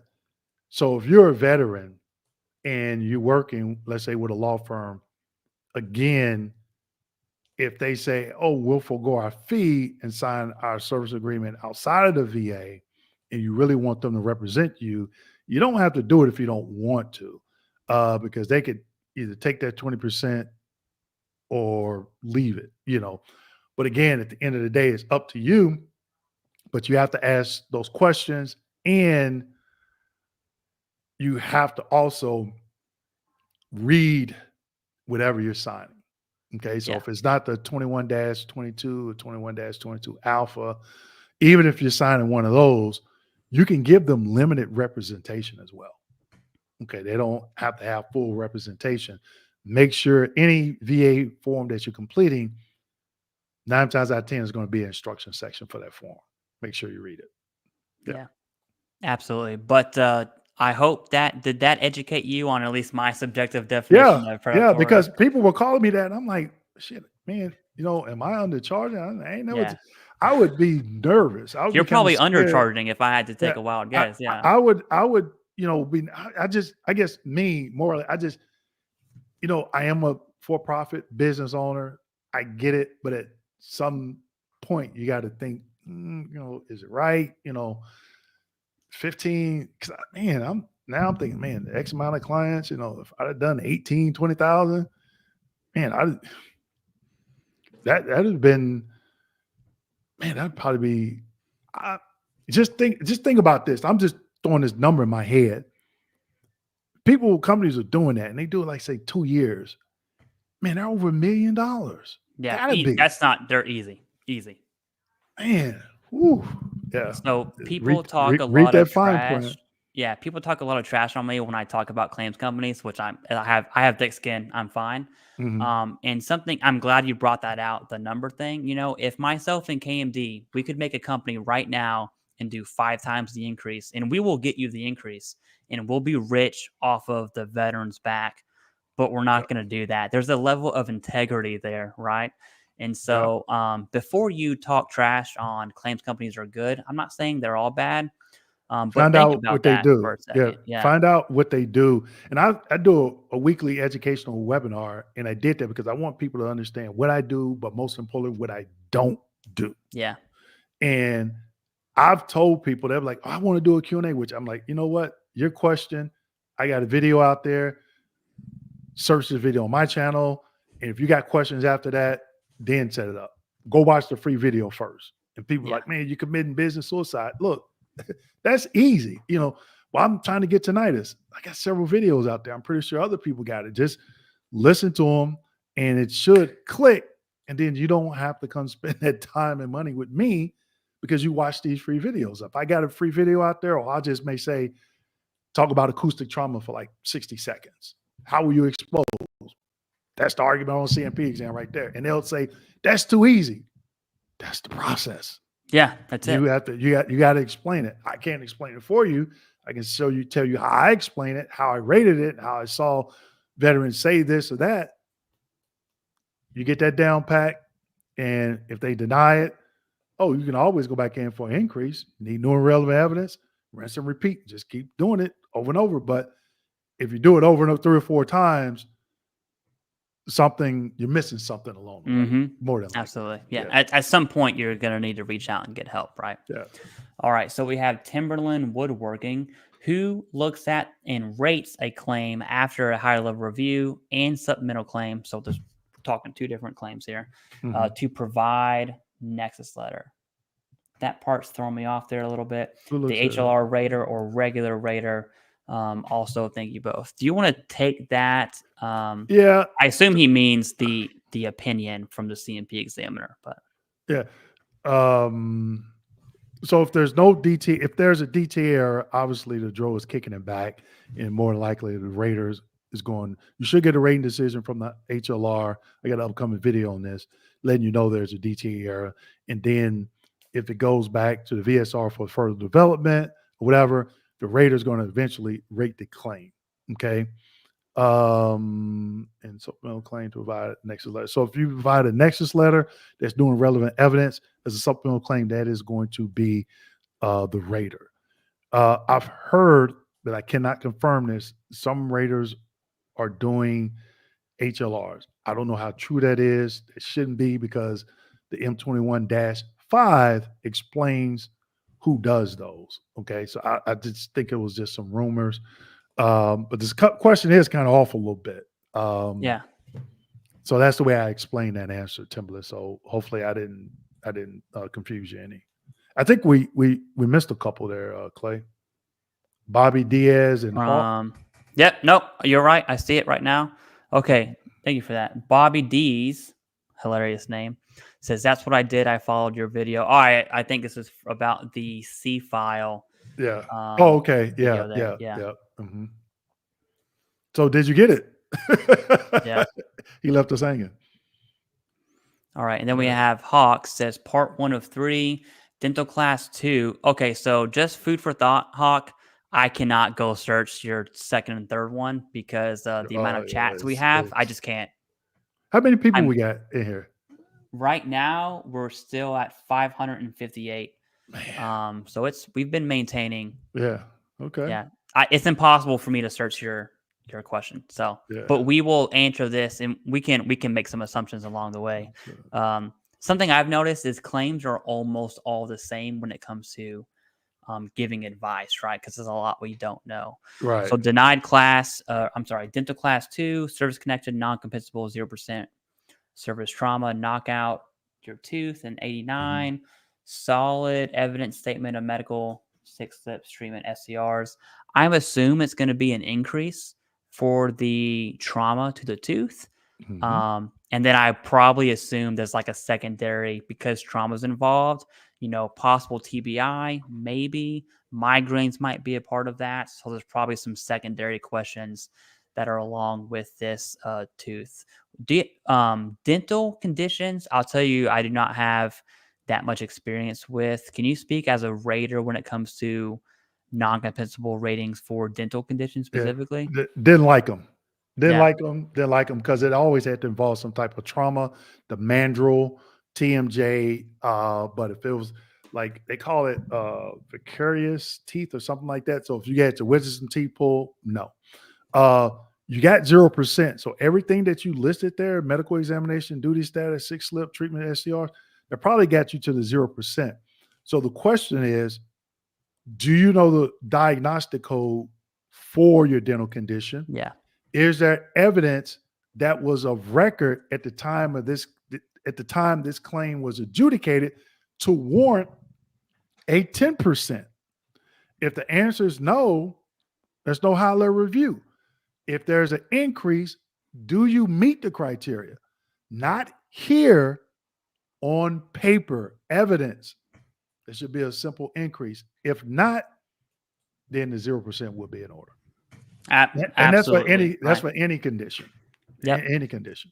And 0% is not a bad thing. Yeah, knowing the diagnostic code is going to save you a lot of time.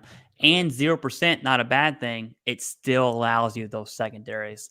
Yeah. Which with dental, I see a lot of migraine-like secondaries. Because if you have a dental condition going on, your life sucks, to be honest with you. Like you're in pain for sure. I've seen veterans, the primary at 100% off of secondary to secondary, and the primary condition is at 0. Mm-hmm. Go figure.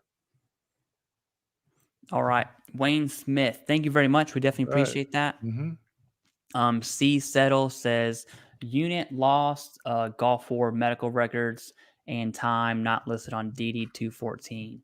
Yeah, I hate these questions because there's really, I really have no answer for lost medical records and what that looks like. I do. Go ahead. If it's reserve or National Guard, especially the National Guard is state, reserve is federal. Mm-hmm. So let's say it's National Guard. Contact your headquarters of that state archives department. Federal, contact DFAS. There should be some pay stubs that you can use to put you overseas. And if we can put you overseas, now you can claim all this stuff under presumptive. Yep. I've rated cases like that before. Okay, it may take a little bit of work. Intent to file, 800-827-1000, intent to file, then get to work. I'm going to steal that answer from you, just so you know. Okay, that's solid. I never even thought about pay stubs from DFAS and federal and state. Solid. Because your state it may be harder for National Guard because it's state. We know they don't keep records like DFAS does on the federal side. But again, that's where you have to tell people that's where you have to understand the process and then invest the time. Like we said, intent to file, you got 12 months. You got to put in the work. And if you talk to a VSO or attorney, they don't know that, and you want to work with somebody that's accredited, then that's a red flag. You might want to go find somebody that understands that type of research that needs to be done. Absolutely. All right. We have 88 super chats, just so you know. Still, I never had more than like 10 or 15. Yeah, Okay. I see 88 up here, but it's still 88 after this one. No, 88. Oh, No, we're not. I was about to say, whoa. I was like, okay. No LOD. That off the bat, that's not good. It's not the end of the world, but it's definitely a downer. Okay. Mhm. Objective statement, objective medical evidence. That part is good. MEPS exam was golden. Year later, back is jacked up. Active and inactive duty training incidents. Within 1 year, it's unlikely that your back is going to deteriorate a lot within 1 year without having something on your MEPS exam, which means something happened, like an impact. You fell, so, something hit you, something happened. My question is, whatever that something was, can you get a buddy statement? Is there any event like a safety report? Units are required to do safety reports. So although you may not have an LOD, is there a safety report of something happening? Okay. That's just, I'm kind of implying here, but that's what's probably happening. Do you have anything to add, Dwayne? Yeah, it says MEPS exam. So on the MEP exam, that would fall under pre-service aggravation because they're listing things before you came on active duty. LOD, obviously National Guard or Reserve. So trying to put this into perspective, back jacked up, active, inactive duty training incidents. No LOD. Was it air assault? Was it, if he was on jump status or something like that, and that's documented. Then buddy statements. It's going to be a stretch, but still it can be done. You're just going to have to do a little bit of work and a little bit more. Like we can obviously we can sit here and just guess and go back and forth, but that won't do you any good. You're going to have to figure out exactly. Look at some of our videos. I think I don't know if have you done one, Clay, on LODs, line of duties? I have, just on the fact of get one, not necessarily out of which, if I'm saying that, it's probably already too late for the person who needs it, right? And then look at the because then the MOS, Yep. But then if it's active, well, he says active and inactive. Okay, so what records do you have from active? Period. Is there anything from active that you can relate to that training? So active and inactive duty training incidents. So, yeah. Yep. All right. Now we're at, that was Patrick R. Okay. Loco. Thank you very much. This is like your third time, I think, we've seen it with the emoji and the question. So, dude, seriously, you don't have to do that. No one has to do this.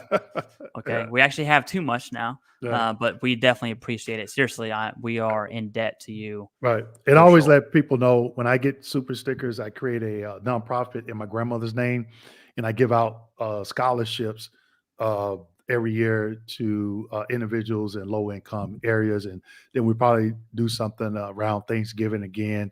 USF, University of South Florida. I went and bought a couple of turkeys, and I deep fried them for them for their Veteran Success office. So a lot of veterans that went to school there that couldn't go back home and enjoy a meal, deep fried a couple of turkeys for them. So a lot of the donations, they paid for that. Awesome. That is, I did not know that, Dwayne, but that's great. Yep. I'm all here for it. C Settle had the question about the Gulf War medical records just about like 5 minutes ago. Okay. Junior Camper, thank you very much. We appreciate that. So let's try and get through these last few ones here. Was granted tinnitus with insomnia at 10%. Yep, because of the new change to the -1 there in January. The examiner also filed anxiety was also caused by tinnitus in the DBQ. Should have gotten an MH rating, higher level review. That I would actually pose that question to you, Dwayne, when an examiner does a complete exam, if you will, and they identify other conditions, is that something the veteran can use in an appeal, or is that just saying, hey, now I know I need to submit anxiety secondary to my tinnitus? Well, you got the insomnia there. So Yeah. I would be looking at the code sheet to see if they have both diagnostic codes there. They have both diagnostic codes. Excuse me. It's just a simple increase in insomnia. So they break them out. Mhm. So the reason why they combine them is because if I was still rating, I would do the insomnia at 0% and the tinnitus at 10. Because it's going to help me reach my production quota faster. Because instead of rating one issue, now I'm rating two, right? So I would get the code sheet to determine that. If it's two diagnostic codes there, then obviously it's just an increase in the insomnia. We don't even have to worry about the anxiety because that's going to be pyramiding. Yeah. But regardless of what the situation is, you clearly have evidence of anxiety secondary. The VA's already conceded on insomnia. That's a really easy claim. Okay. Yeah. Generally speaking, secondaries are a bit difficult. In this case, it's easy, right? You already have the evidence. Clearly, you're going to be fine. So Nick R says, I got service connected for migraines after appealing the decision. Congrats to you. Appeals are not easy, okay? The decision letter states 30%, decreased to 10%. Final decision based on appeal CMP. Can I challenge that? Now that one threw me a loop there. You talk about you won service connection. You were 30%. I guess at some point it went from 30 to 10 based on appeal CMP. Oh, I think I know what he's saying. Okay. In his original migraine claim, the CMP examiner, it would have been rated at 30, but there was no service connection there. When he got service connection, the new CMP examiner put 10%. I'll say you that I'll tell you this from migraines. In my experience, I would love to hear your experience. Migraines, I would argue, is probably the number one service-connected condition where veterans have to higher level review to be properly rated, because the criteria is very vague for CMP examiners when they're completing the DBQ. So you'll often see higher level reviews from 10 to 30 or 10 to 50 for migraine specifically, because it's very ambiguous to the CMP examiner. And then you have the rater going one up, concede, or one below. They're going to concede because they're on that time quota, right? Yeah. Probably. So example wording. If I am claiming an increase in my service-connected migraines. Since my last CMP exam, my condition has deteriorated. I now meet with the following symptoms. 50% criteria verbatim.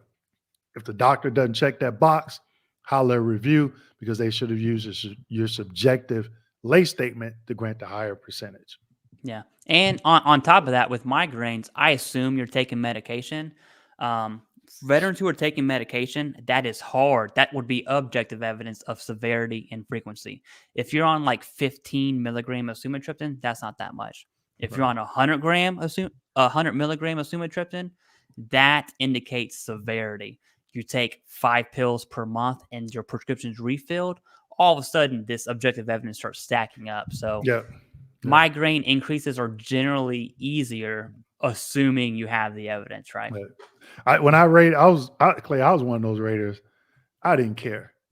If the doctor checked that box and you didn't say you took no medication, I'm giving you 50%. But now everything you just stated is true.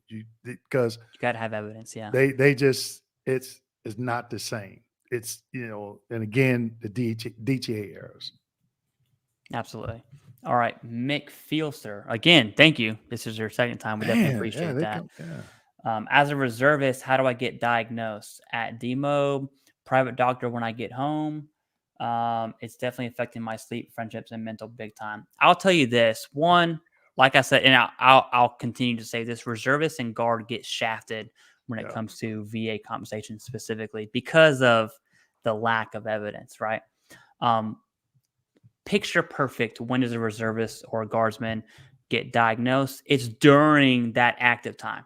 That's number one, right? Number two would be after training, you go home for private. Is it still good? Yes, it's still good, but it's definitely not as strong as I got hurt. Here's a safety report. Here's an LOD. Here's my diagnosis while I was on active training, right? So there's going to be some give and take there. I'm assuming that ship has already sailed for you. If it hasn't, the bottom line is getting diagnosed. Do you have anything to add to that? No, you were spot on with it. All right. Perfect. Thank you. So Junior Camper says, I haven't seen that much information for PFB online. What is the best way to claim PFB if I've been out of active duty for 10 plus years? While I was in, I had a permanent shaved shit due to shaving bumps. That's pseudo barbe, right? Is that what he's talking about? Folliculitis barbe. Yeah. So you see this a lot in African-American males. I'm service connected for it at 0%. So you could see like a discoloration there, right? I'm 0%. Yeah. But if I was to shave with something other than clippers, I'm bumping up really bad. I had a profile. I had an examiner try to tell me, oh, you're fine now. No, I'm not. I've used clippers. I use very expensive clippers to keep from bumping up, okay? Because the hair grows out and it goes back in the skin. You bump up really bad, right? Or you shave with a cheap razor and the blade is, some steel is just cheap and it irritates the skin. You got sensitive skin. It leaves like these little, like somebody took a little pair of what they call those things, those old shavers, a little razor, and cut your skin, little lines in it because the skin is irritated, right? So it's easy to get at the 0% if you have those shaving waivers. I've seen veterans get denied because they grew their beards out because they didn't want to shave. And they're like, there's no proof. The veteran shaves, goes back in, boom, boom, boom, boom, boom, service connected. So if you go in there with a beard and you have a profile, depending on the examiner, you could come out service connected, more than likely at 0 because, they can't see anything. But I've also seen it to go other way and to get denied because they're like, we can't see the skin that is irritated and so forth. So again, I think with that is going to boil down to the examiner.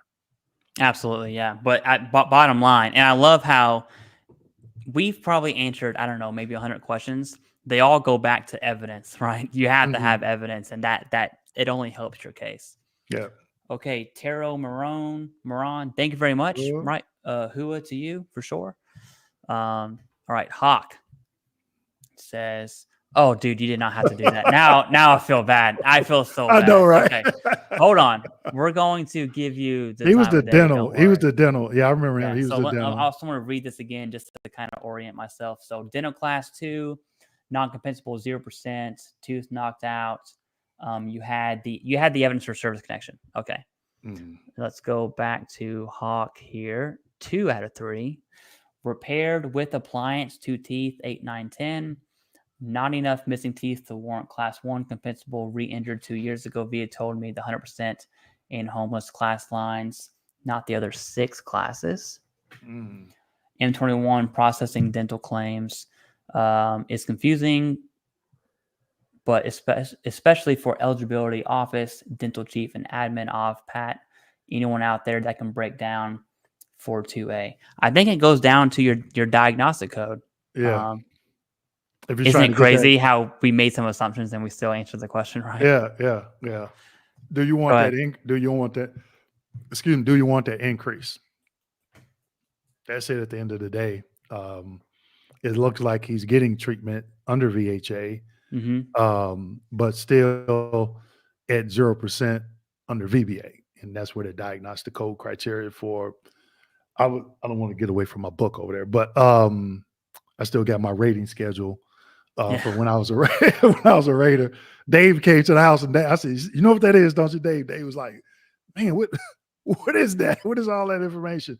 But yeah, you got to go back and you could find it. You don't even have to go back to the rating schedule. You could look at that rating decision because As a rater, we have to tell, by law, we have to tell you why we granted you the 0% and why the next highest percentage was not warranted. Mm-hmm. And a lot of veterans, they just see that, hey, I got $30,000 back pay, and then they all go into Sizzlers, and they don't read the rating decision, that spells out, hey, this is why you got this. And I've seen veterans don't read it, and we look at their paperwork, and we're like, hey, there's a CUE. They gave you incorrect effective date 10 years ago. And you were supposed to be 100% 8 years ago. Yeah, but that's you didn't a get it to lot 8. of back pay. And I tell them, we all going to Sizzlers. After that, bring us with you, okay? Bring us us with you. So read that rating decision. Yeah, it goes back to exactly what we had said about the increase. Yeah. Your evidence for service connection is completely irrelevant at this point because you're service connected. Now it's your evidence for a compensable rating. You either had it then or you didn't. Hopefully you did, because that would be some serious back pay.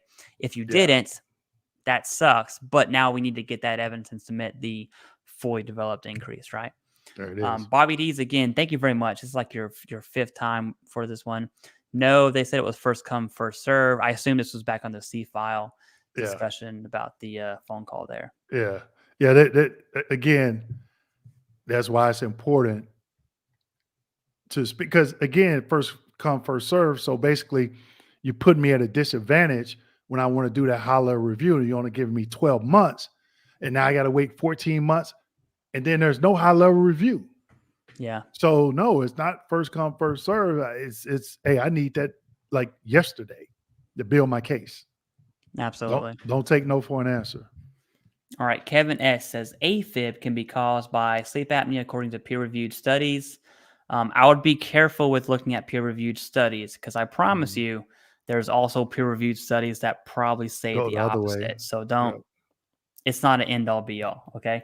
If I have service connection AFib, can I claim I may have had undiagnosed sleep apnea using AFib secondary to sleep apnea studies I'm referring to? The undiagnosed part is going to be almost impossible, because we can't, as veterans, we can't do that, okay? Now, if you showed symptoms, you would want those documented. If you showed symptoms, now you have a better argument for secondary. I would probably prioritize your attention on getting sleep apnea secondary versus undiagnosed from years ago, right? I assume there's some back pay questions in here. I'm not sure, but I would focus on secondary connection first, unless you have anything to kind of pull from this. Yeah, I don't think that when you get into undiagnosed, that's where you get kind of in the weeds, you get kind of sticky, because I may have been undiagnosed. Yeah, there's a lot more to unpack there. And I actually, Kevin, I know who he is. I always tease him about the Bruce Lee picture there. I always think about Enter the Dragon. Yeah, but he comes with a lot of good questions. But there's more questions that I have on this, Kevin. For sure. Yeah. Absolutely. Yeah. I would still divert my attention to getting the secondary connection, because if you have sleep apnea undiagnosed, I would get it diagnosed. That's step one, right? Yeah, you got step one, get it diagnosed. Step two, okay, so now that you know sleep apnea and AFib, whatever, is connected, what is your evidence that connects them? I get the study says that they are connected, but what is your evidence that connects them? Right. Veterans always miss that piece. You can't just say sleep apnea is connected to AFib because they say it. Your symptoms must connect it. You could also be extremely obese, and sleep apnea stems from your obesity, right? And so just because you have AFib doesn't mean that your sleep apnea is connected to AFib. You got to have evidence indicating it so. Okay. Joe Hearn says, my old Air Force bud called me today drunk. His mom told me she's taking him to get help for alcohol abuse. Mental health is no joke, guys. Please reach out to your military buddies and check up on them. Absolutely. Yep. Totally agree. Yeah. I actually just did a video, I think it was today, I schedule my videos in advance because I have an extremely busy schedule. Now, it was today. I talked about what veterans don't really see when it comes to mental health, and it's crazy, dude. But check that out. Yes, mental health, especially for the post 9/11 GWAT era, is in the top 5, I think, for GWAT. Maybe top 6 there of claims for GWAT era. I'm saying GWAT meaning Gulf War era. Okay. M. Garcia, thank you both for the info. Seeing ortho specialists for my back. Only a few visits. They completed DBQ and Nexus. Been seeing Chiro for about 6 years. Can I use Chiro notes along with ortho, DBQ, Nexus? You should. Yep. Yeah, the answer is yes times 10, right? Mm-hmm. Yeah. One thing to add and share your thoughts if you'd like. When it comes to evidence for your claim, there is no I'm going to withhold this evidence from the VA because of whatever reason. No. If you have evidence that supports your claim, submit the evidence, right? There's no reason. I'm going to assume this is private practice here because we're talking about submitting evidence. Absolutely. Any evidence you have to support your claim, there's no reason to not submit it. No. And with that being said, you heard Clay say any evidence that supports your claim. Yeah. Now, I've seen this. I would never fill out, this is just me, every veteran, do what you want. I would never complete a VA Form 21-4142 medical release form. Here's why. Yep, I agree. If you go into that doctor getting treatment for, let's say, 5 different conditions that you're service connected for, and let's just say you're going for an increase in all those conditions, and you happen to go to the doctor, and what do they normally ask you? How you doing today? Oh, I'm doing good. Now that rater can see that. Mm-hmm. Oh, he's doing good. And you get one of those overzealous raters that maybe didn't get hugs, getting off the bus in kindergarten or something. You know, they may look at that and be like, oh, he's great. Now me, I really wasn't, unless it had to really jump out. Like, you know, I'm back in the military and I'm, 21 again, So I would not get that 4142. I would get that evidence myself and go through it. Like Clay said, that support your claim. Take out the stuff that supports it, and you could submit it as a FDC claim with your DBQ and your Nexus. Absolutely. Yeah, I totally agree. I would never recommend someone. A 4142 gives the VA access to all of your private records from wherever you designate. And then asked me, why is my claim taking so long? Because they established the EP. Oh, the veteran wants to go get medical records. Your claim is on hold for 30 days because they're going to send you that form. You got to sign it. You send it back. It doesn't mean they're going to look at it on that 31st day. It could be 60 days. Now we're at 3 months. Then they send it to the doctor. They put that EP on hold again for another 30 days. We're at 4 months. The doctor has 30 days. 30 days go by. Now we're at 5 months. It may be another 30 days for a look at. We're at 6 months. Then they send you a letter, put their claim on hold again for another 30 days. We're at 7 months. And guess what's in that? The doctor never responded.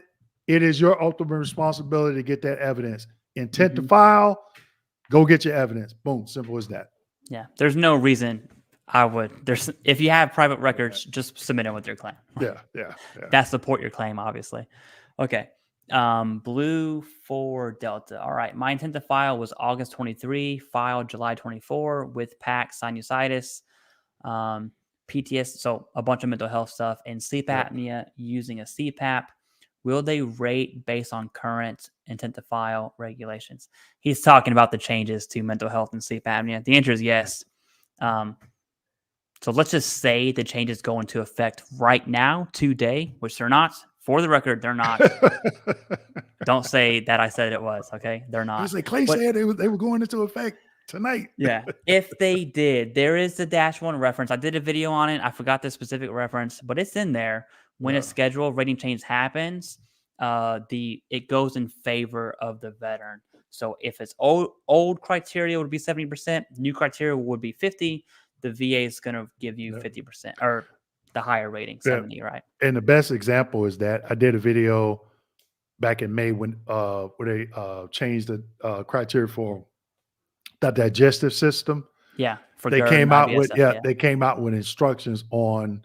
They gave a couple of examples. So that's normally the way it goes, but we don't know that until it goes into effect, and then they provide those instructions for the VA employees and out there in the dashboard as well. Yeah. But your intent to file is August 23. You filed it in July. Your claims, if they're not decided before next year, I'd be surprised, right? Yeah. So you should be pretty good. All right, Dexter Hazelton, thank you very much. Welcome. We appreciate that.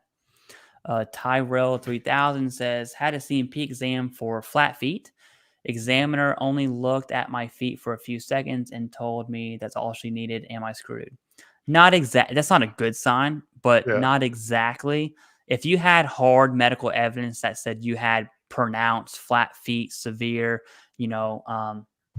bilateral, and the evidence is there, then we're good. If you have zero evidence and all your evidence is this CMP exam, all of a sudden that starts to look real bad. Yeah, it's like Matthew McConaughey in the Buyers Club when he was pulled off to the side of the road and he just started crying. Yeah. So I because people make an emoji and they say me in the parking lot on Monday morning. They show that clip from the video, and I need to make an emoji. Me submitted my claim with no evidence, and just be like, he just bust out, start crying. So, Clay's right on that one. I agree. Yeah, it depends on what your evidence is. Yeah, and what you submitted with that claim. Now, because you're on YouTube, I would hope you submitted evidence with your claim. If you're listening to us, you should have submitted evidence with your claim. Okay. If you, on the flip note, if you listen to us and you didn't, just know that we're going to tell you to submit evidence with your claim. Now, Clay, somebody's going to say somewhere that you said tonight, those changes are taking effect today. I know you're going to see it somewhere. You're going to see it somewhere, even though I'm you sure said it wasn't. But yeah, I'm sure. Please see question in chat, jet fuel syndrome. Hey, 24 runner Rob, I cannot. We have over 881 or 771, excuse me, chats. Wow. Yeah. Control F doesn't work on StreamYard. There's just no way for me to do that. But we could probably imply your question here because you're talking about Terra is what you're talking about, right? Toxic exposure, risk, activity. I think it goes back to what was the level of your exposure, and two, jet fuel, what you were exposed to. What is your clinical diagnosis? Not what you think you have. What is your clinical diagnosis? Describe the level of exposure you had. Did you sleep next to it? Did you take showers in jet fuel? Right. I mean, I'm doing a little joking there, right? But what's your level of exposure? And then with those two, that's how you build your Terra claim. Yep. So I'm thinking immediately, flight deck operations in the Navy. That's what I'm thinking. Tons. Okay. I'm trying to get through these, but they just keep coming. Just so you know, we have 100. We have 101. Yeah, this is unbelievable. Yeah, maybe we can do a rapid fire. We're gonna have to. We're gonna have to. Okay, this person right here, Patrick R. No one else do a super chat. I'm serious. Okay, no more. We are going to go back to the top here and answer these. Okay, what's your opinion on bruxism claim?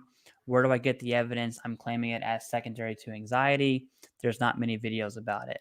I got my 2 cents on this one, but go ahead and take it. Yeah. Again, it was your opinion. Do you got a diagnosis of bruxism?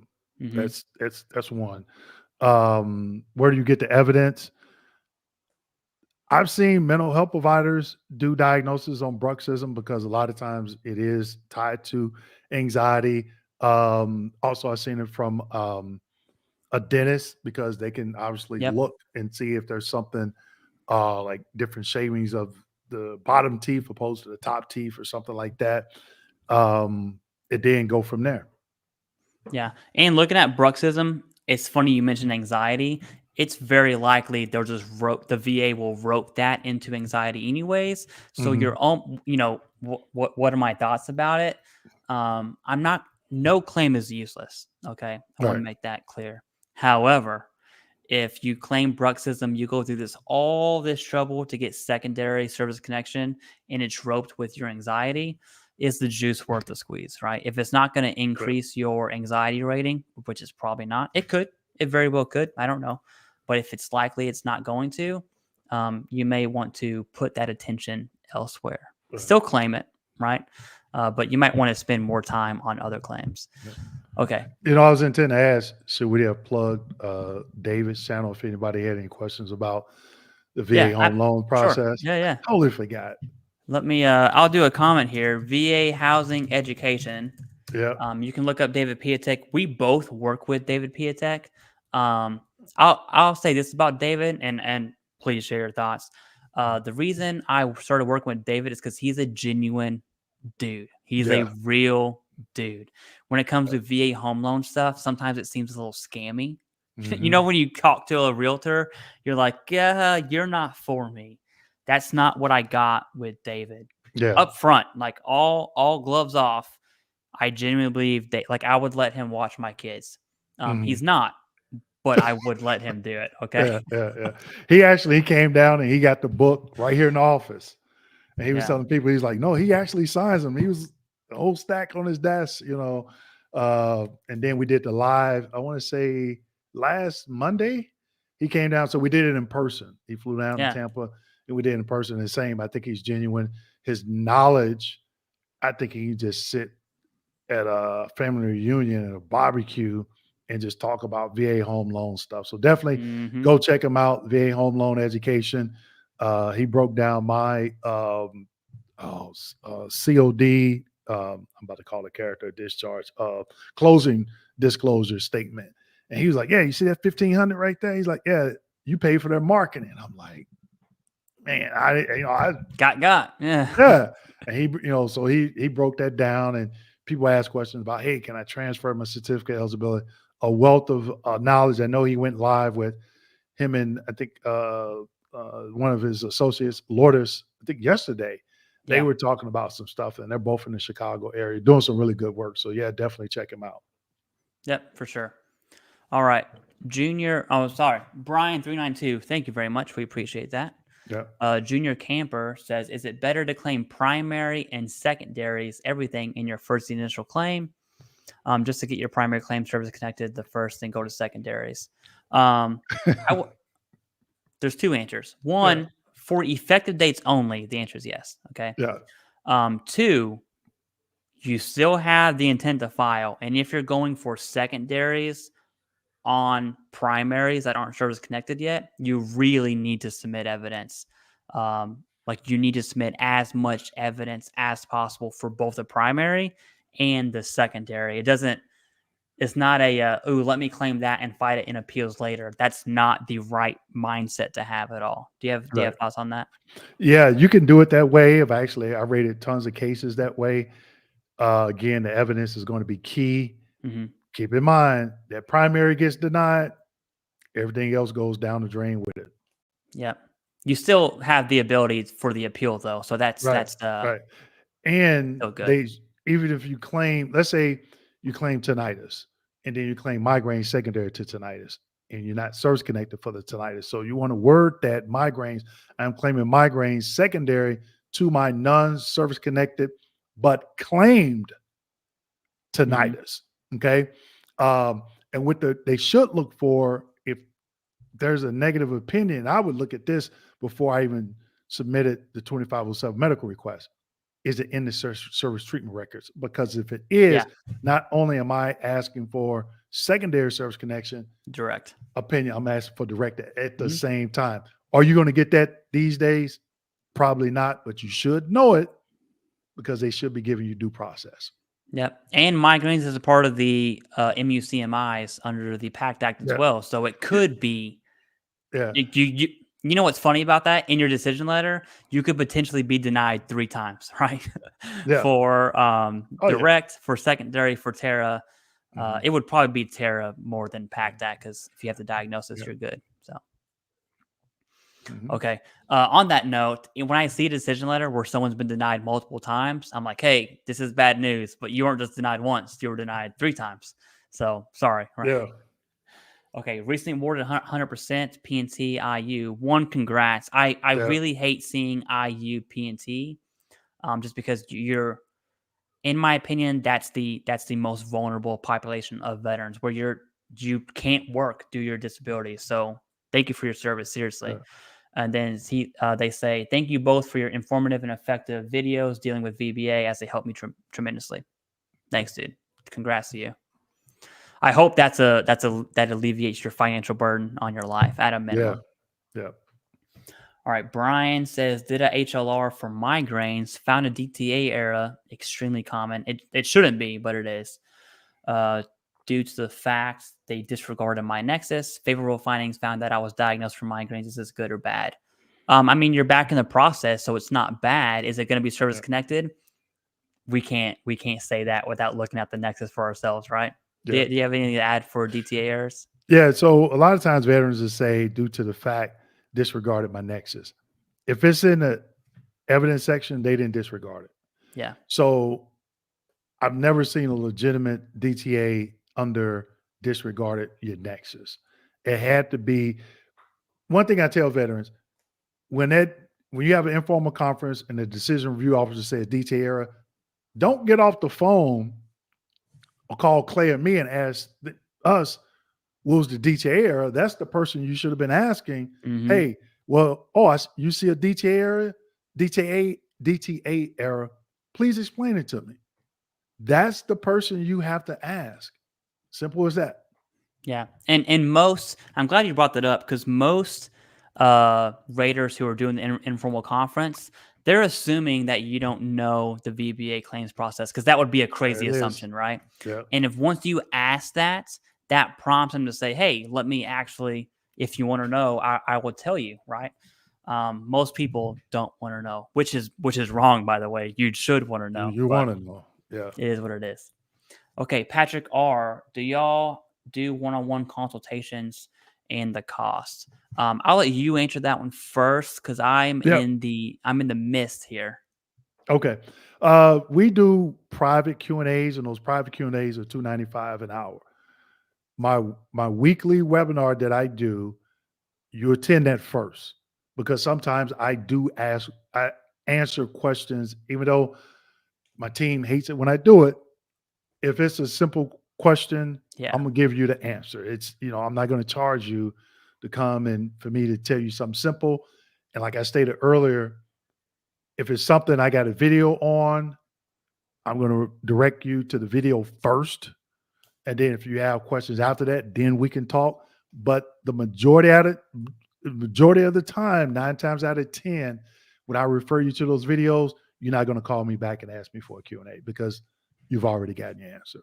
Yeah. And for me, full disclosure, if I am able to ever quit my job and do this full time, I've done one-on-ones for free before anonymously, and then I use those as videos. And surprisingly, those get a decent amount of views. And so I plan on doing more one-on-ones.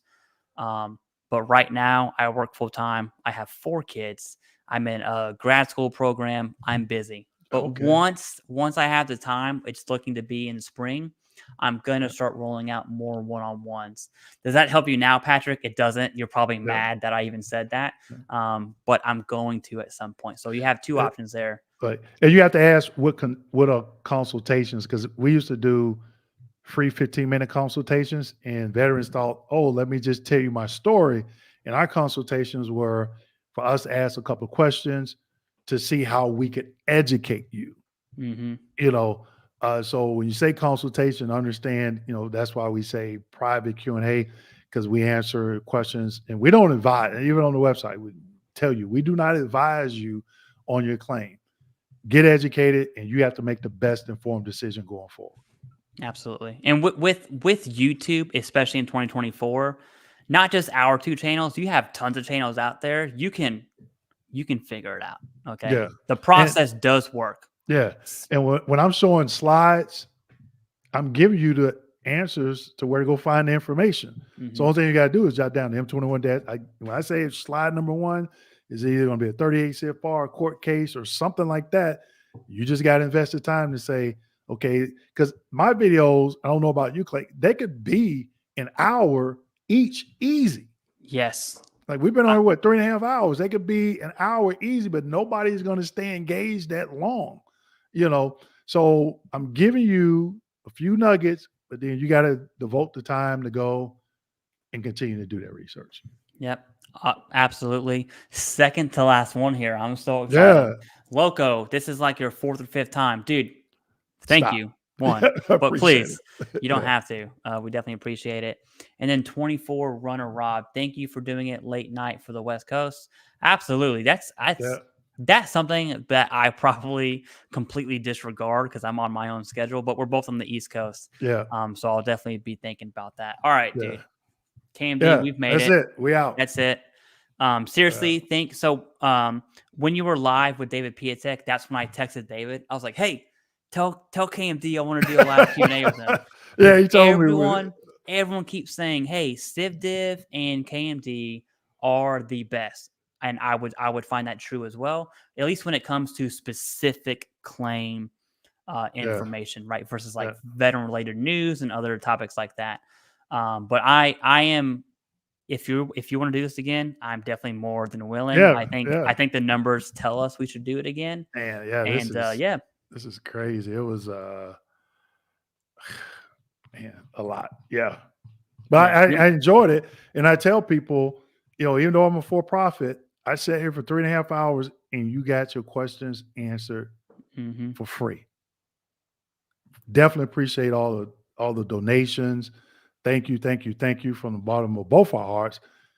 But again, this is where you got 3.5 hours, just send your questions. And we didn't get to the live questions because there was so many super chats. And I do that when I go live. I always try to, people, they take, the hard-earned money, $1.99, whatever. I definitely want to get those questions answered. So, but Kyle, definitely thank you for inviting me on. Definitely looking forward to doing this again. Man, you talking about we got up almost 700 people at one time? Yeah, we got. So in a week, YouTube usually puts analytics out for lives after a week. I'm so excited to see the numbers. But it does, yeah. And David Piatek and I, we're going live the 10th. So day after tomorrow. Supposed to get the hurricane tomorrow. I got my webinar tomorrow. Probably be the second time I've done a live during a hurricane. But David Piatek and I, we're going live this Thursday, and we're going to be doing VA home loan and compensation questions as well. Maybe one time maybe December, all three of us could get on here. Yeah. Who knows? And see what but I definitely enjoyed this. Definitely enjoyed it. Yeah. All right. I'm gonna let you go. I got to go upstairs. My wife is gonna kill me for 3.5 hour stream. Okay. But I tell people I can't go out in the backyard because we got all the patio furniture pulled in. But I'm definitely in trouble too. So. All right. Thank you very much, KMD, and everyone who came. Thank you very much. We definitely appreciate it. No questions get asked. No answers. No questions get answered. You get what I'm saying? Okay. Yeah. I got you. All right. Later. Take care. All right. All right.